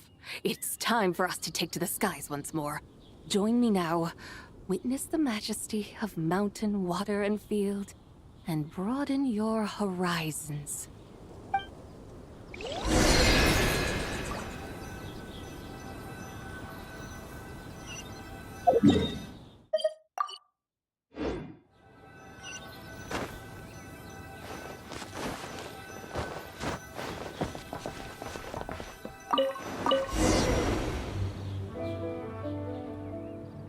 Wow! The terraces look so pretty from up here. The mountains tower like pagodas, the hills coiling at their feet like shells.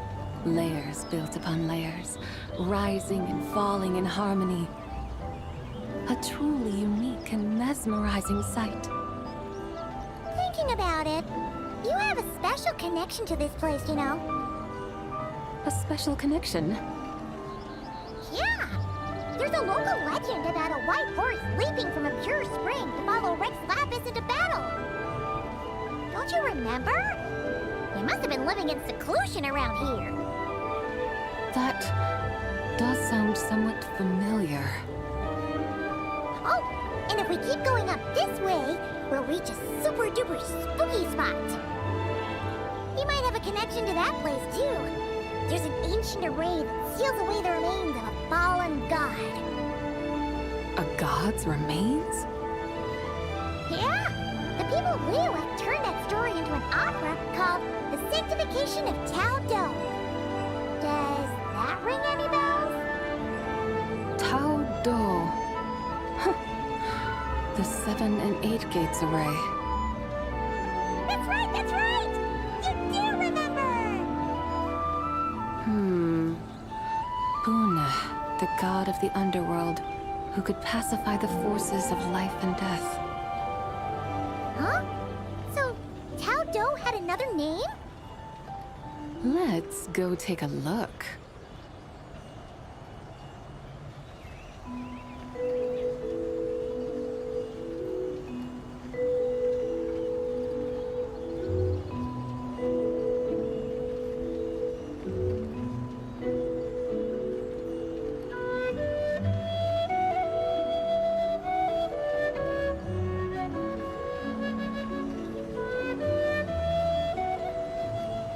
Whoa!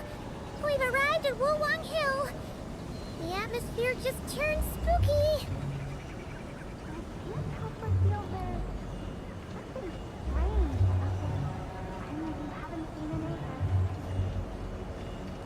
Huh? Paimon thought she heard someone's voice. Let's head down and check it out.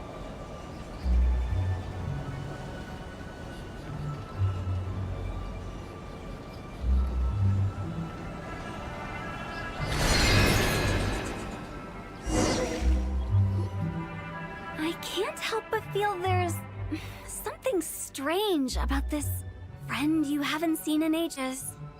Strange? Whatever do you mean? Her strangeness defies description. This Miss Zabai is a full-blown enigma, don't you think? I'm afraid I have no idea what you're talking about. Aren't you worried about sending her all the way to Yilong Wharf on her own to buy tea? What if she gets lost? Where there are people, there are paths. Now I'm the one with no clue what you're saying. She can ask for directions. And then what? She will meet strangers in unfamiliar lands, build friendships, part ways. Hers will be a long journey indeed. The further the journey, the more footprints one leaves behind. The deeper those footprints, the harder it is for time to erase them. Ah, so you want her to make new friends. I see.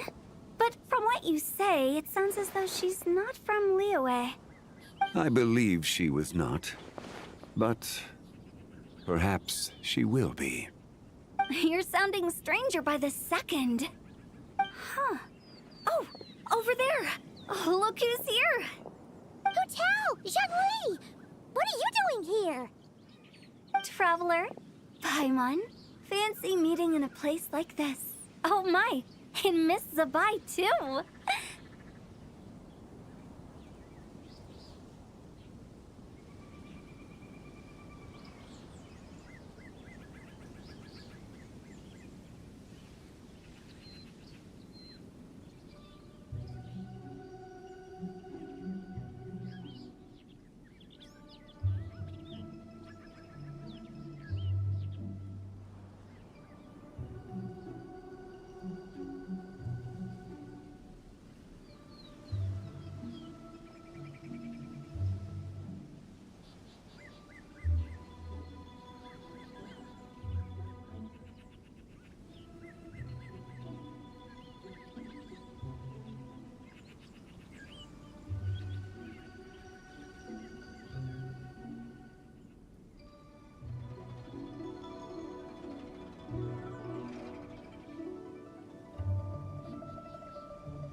Sounds like fate to me.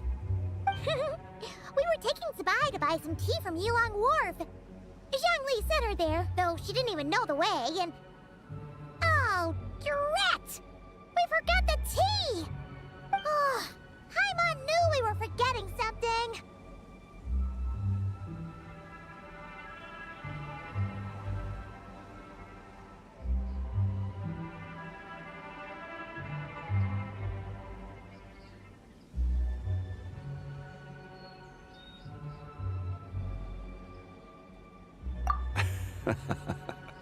What's done is done.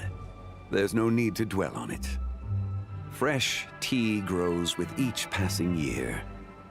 Let fate deliver it as it wills. Exactly. You can get tea wherever you go. You're hardly running low now, are you? Paimon feels a lot better now that you've said that. Still, I'm a little confused. If you were buying tea, how did you end up all the way out here? We're taking Spy on a sightseeing tour. We started at Liyue Harbor, stopped in at Yulong Wharf, went sightseeing around Xiaoying Village, made our way to Qingce Village, and now we're here. Wow, that is quite the itinerary. Yeah, actually, Paimon thinks it's about time we headed back.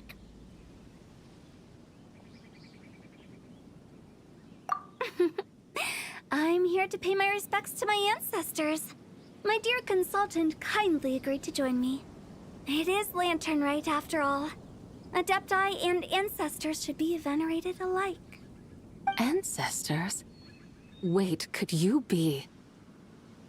Are you heir to the Wulong Kid? Or perhaps the lone butterfly of the Crimson Flame? Whoa! Have you got all your memories back? Huh? Miss Zabai, you know about the Wangsheng funeral parlor and the 8 adepts? I happened to hear a storyteller expound on the sanctification of Tao Do. Lots of people know that story, sure, but very few can discern my family lineage from just a glance. Well, Zhongli, your friend here really is quite something. Unfortunately, there's no time to dally right now. We have a hill to climb. Perhaps once today is done, we can find time to chat over tea, recite poetry, and admire the moon? That would be wonderful, Director Who. Oh, and before we go, you've been traipsing around all day. I suggest you stop off at the Wangshu Inn on your way back for a good night's rest. Wouldn't do to exhaust yourselves, Don't mention it. All right, we'll take our leave now. See you later. Hotel's so thoughtful. Why don't we follow her advice and stay at the Wangshu Inn tonight? Zabai, you can see the whole of Dihua Marsh from up there. The view's amazing. Plus, you can sample Smiley Yin-Xiao's cooking. Wangshu. An intriguing name. It couldn't hurt to check it out. Awesome! Let's go!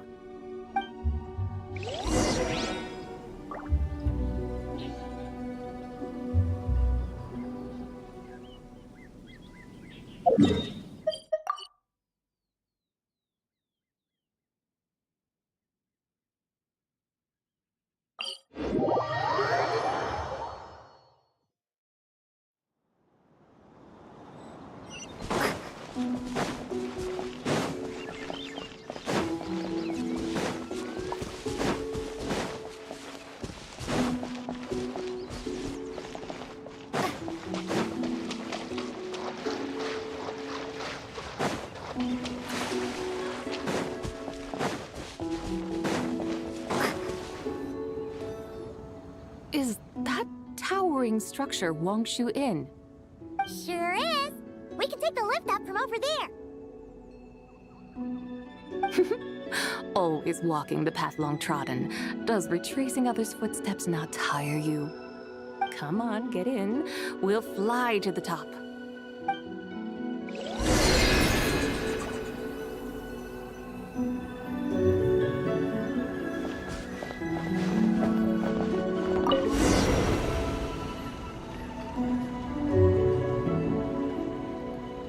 Are we really going to fly up to Wangshu Inn? Isn't that a bit showy? All the guests are going to see us. Is that a bad thing? To be able to witness an Adeptus. This will surely add to the inn's appeal, not to mention the room prices. The owner will thank us. You seem to really like showing off your powers. This inn's architecture is incredible, and the surrounding countryside radiates a picturesque charm. No wonder the new proprietor of the Baiju guest house thinks he can't compete and has decided to change his own establishment's name. The new proprietor? Ah, you mean Lu Shengsheng's dad. So you know about that too. Personally, Paimon thinks it should go with something like Rex's Rest. That's a contender's name if Paimon's ever heard one. A fitting name indeed. So you think the guest house should change its name too? Paimon kind of thought you'd say something like, "Such sacrosanct traditions must never change." Time flows ever onward. Why should the rules of yesterday be carried forward into the world of tomorrow? The people of today should determine what is to be kept. Huh. You're not as old-fashioned and stuffy as Paimon thought. The years ebb and flow, seas recede to reveal fields. In the vastness of time, I am but a wild horse in a boundless sea of dust. Even Rex Lapis, having waded through the waters of the River of Time, is not quite the same as before. Xiangli? What was he like before? That is another story for another time.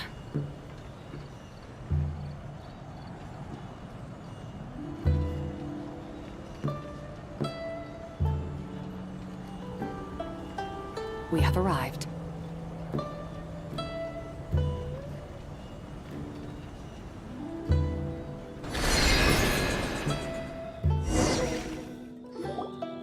Whew. This is the first time Paimon's ever flown up to Wangshu Inn on a chariot. Everything's so different when you're up high. Wangshu. Like moon lanterns and shell lanterns. Might it all be a coincidence?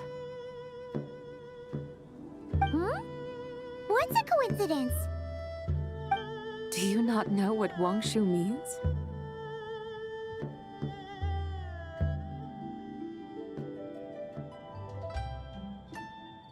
Wangshu can refer to the moon, but its original meaning is actually...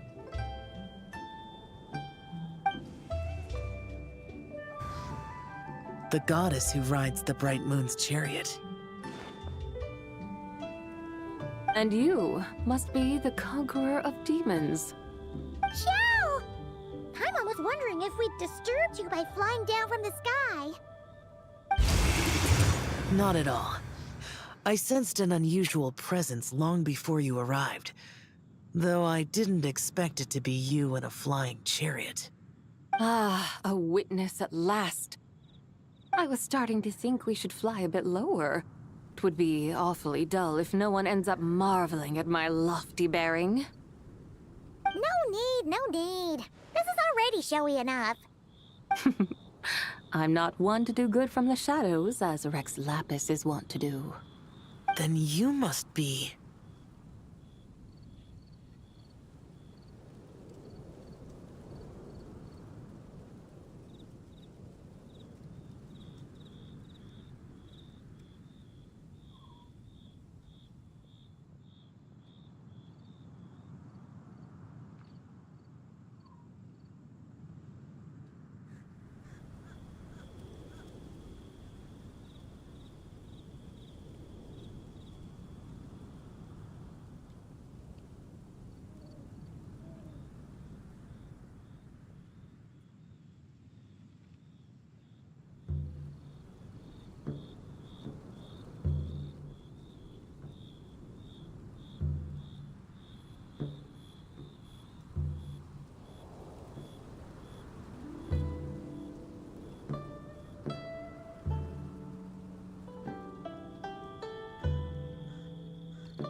Nay, I'm only cosplaying as the White Horse Adeptus, in truth. Cosplaying? What's that? Ugh, ignore her nonsense. She's the genuine article, the one and only, completely authentic White Horse Adeptus. It's just... Xiao, did Zhongli say anything about her being a teensy bit... not quite right? Mental instability, perhaps? Did Zhongli tell you that? No, this is my own speculation. Well, you pretty much hit the nail on the head. It's like her brain's filled with a bunch of slimes right now. All gloopy and messy. There's a hot-tempered pyro slime, a math-obsessed hydro slime, and a mischievous little animo slime. But don't tell her Paimon said that, or she'll come and tell us all off. You white-haired rascal! Do you think I can't hear you? Uh-oh! We're in for it now! White Horse Adeptus. You must be weary from your journey. Why not take a rest? Oh, yes, yes, yes! You must be hungry, right, Sabai? How about we get some food? The chef here is incredible!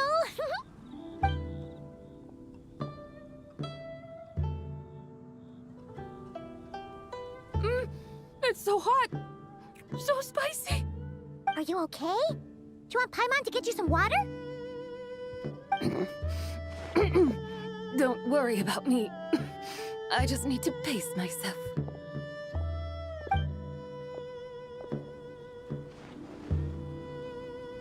So, regarding your friend and her condition, does even the Lord of Geo have no solution?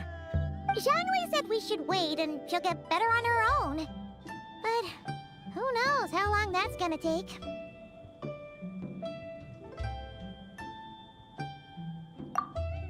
Is that why her personalities change so easily?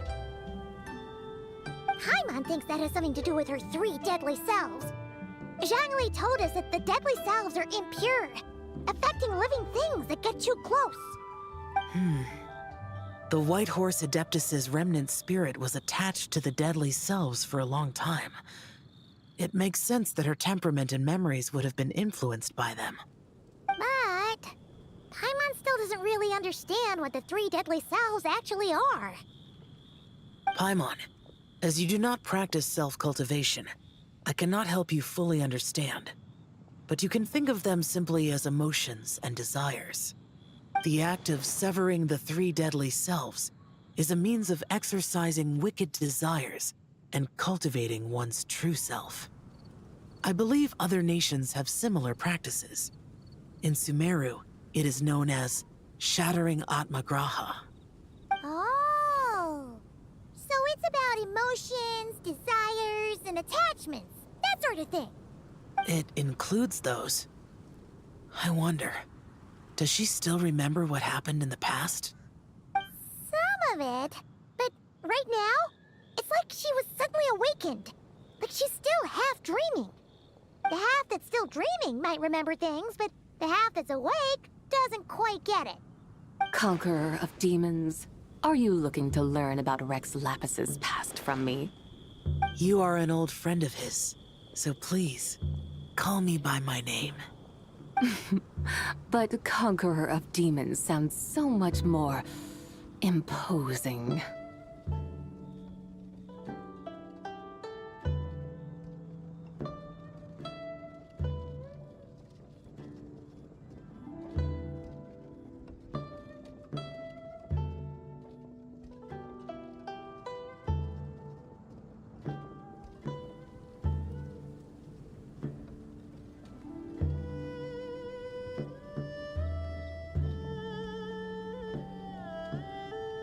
In days of yore, he was the Lord of Geo, Heaven's Star.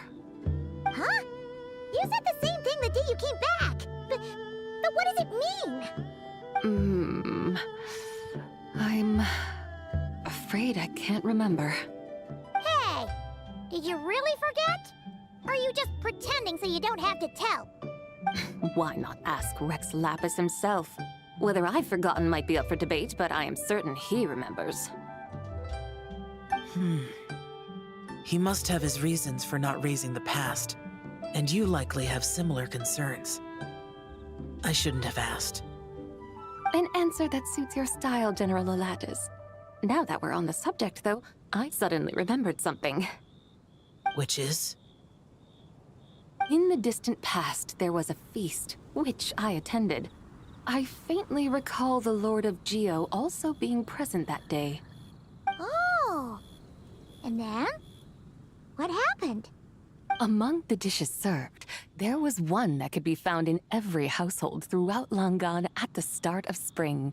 A dish called Flavor of Spring. I suddenly remembered the recipe for this dish.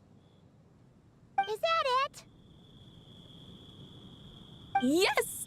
Since it's Lantern Rite here in Liyue, why don't I make some for you to try? That sounds good.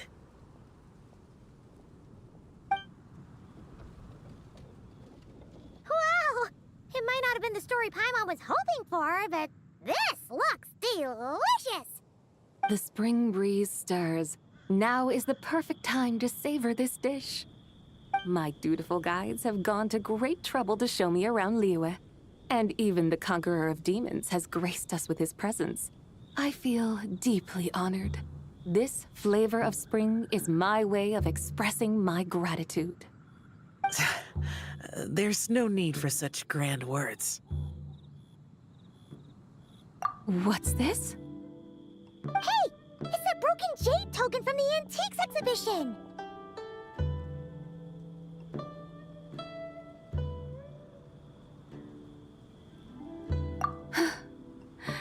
Indeed.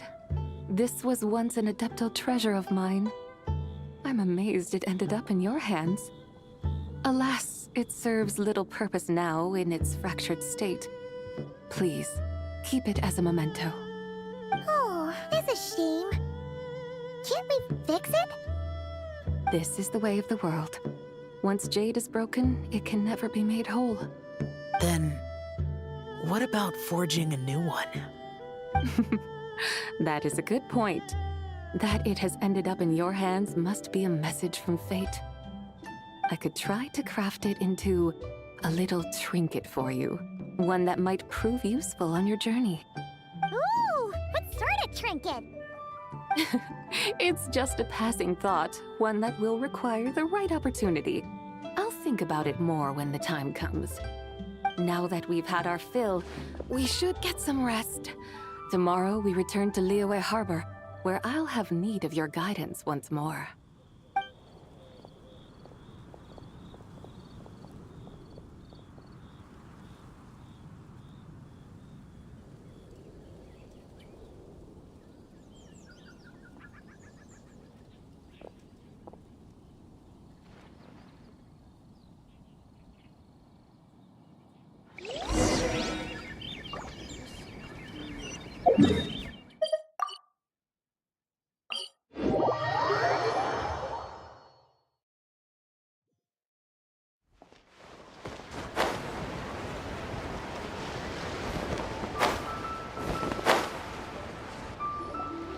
Chi-Chi, the lantern rite is almost over.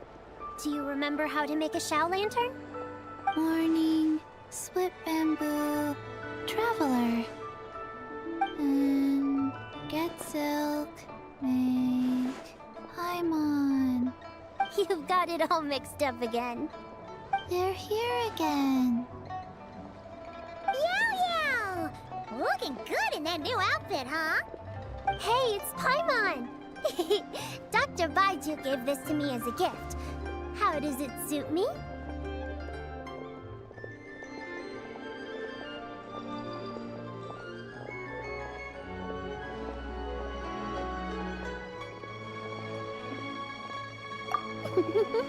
Thank you.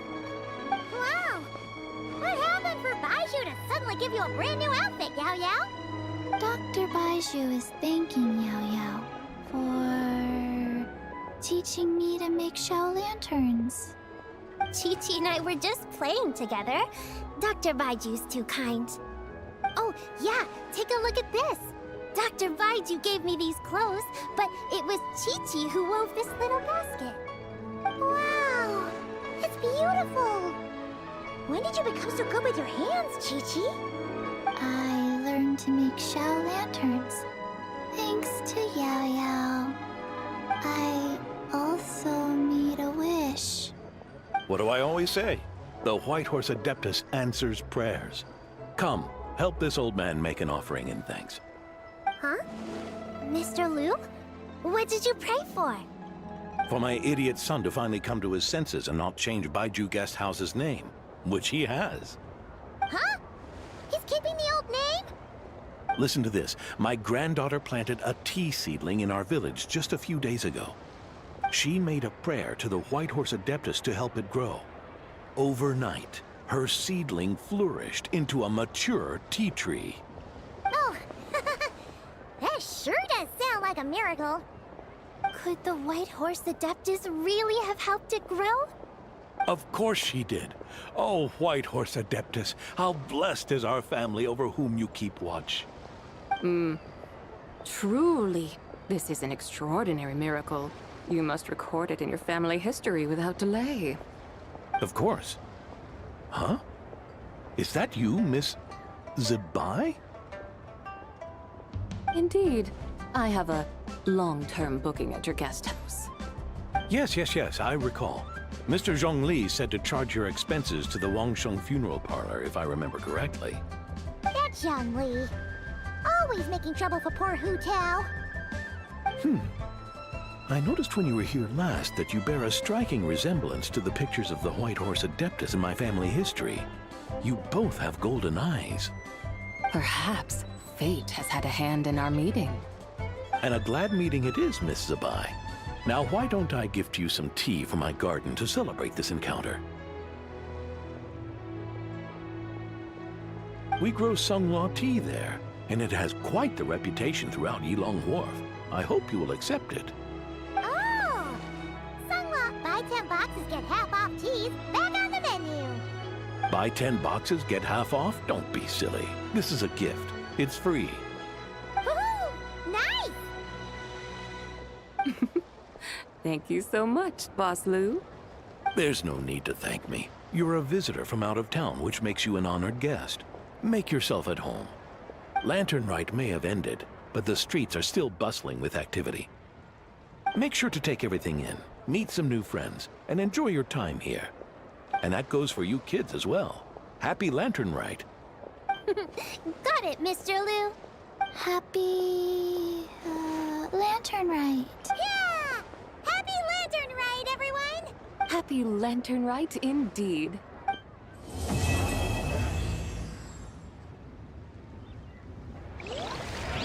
Yeah.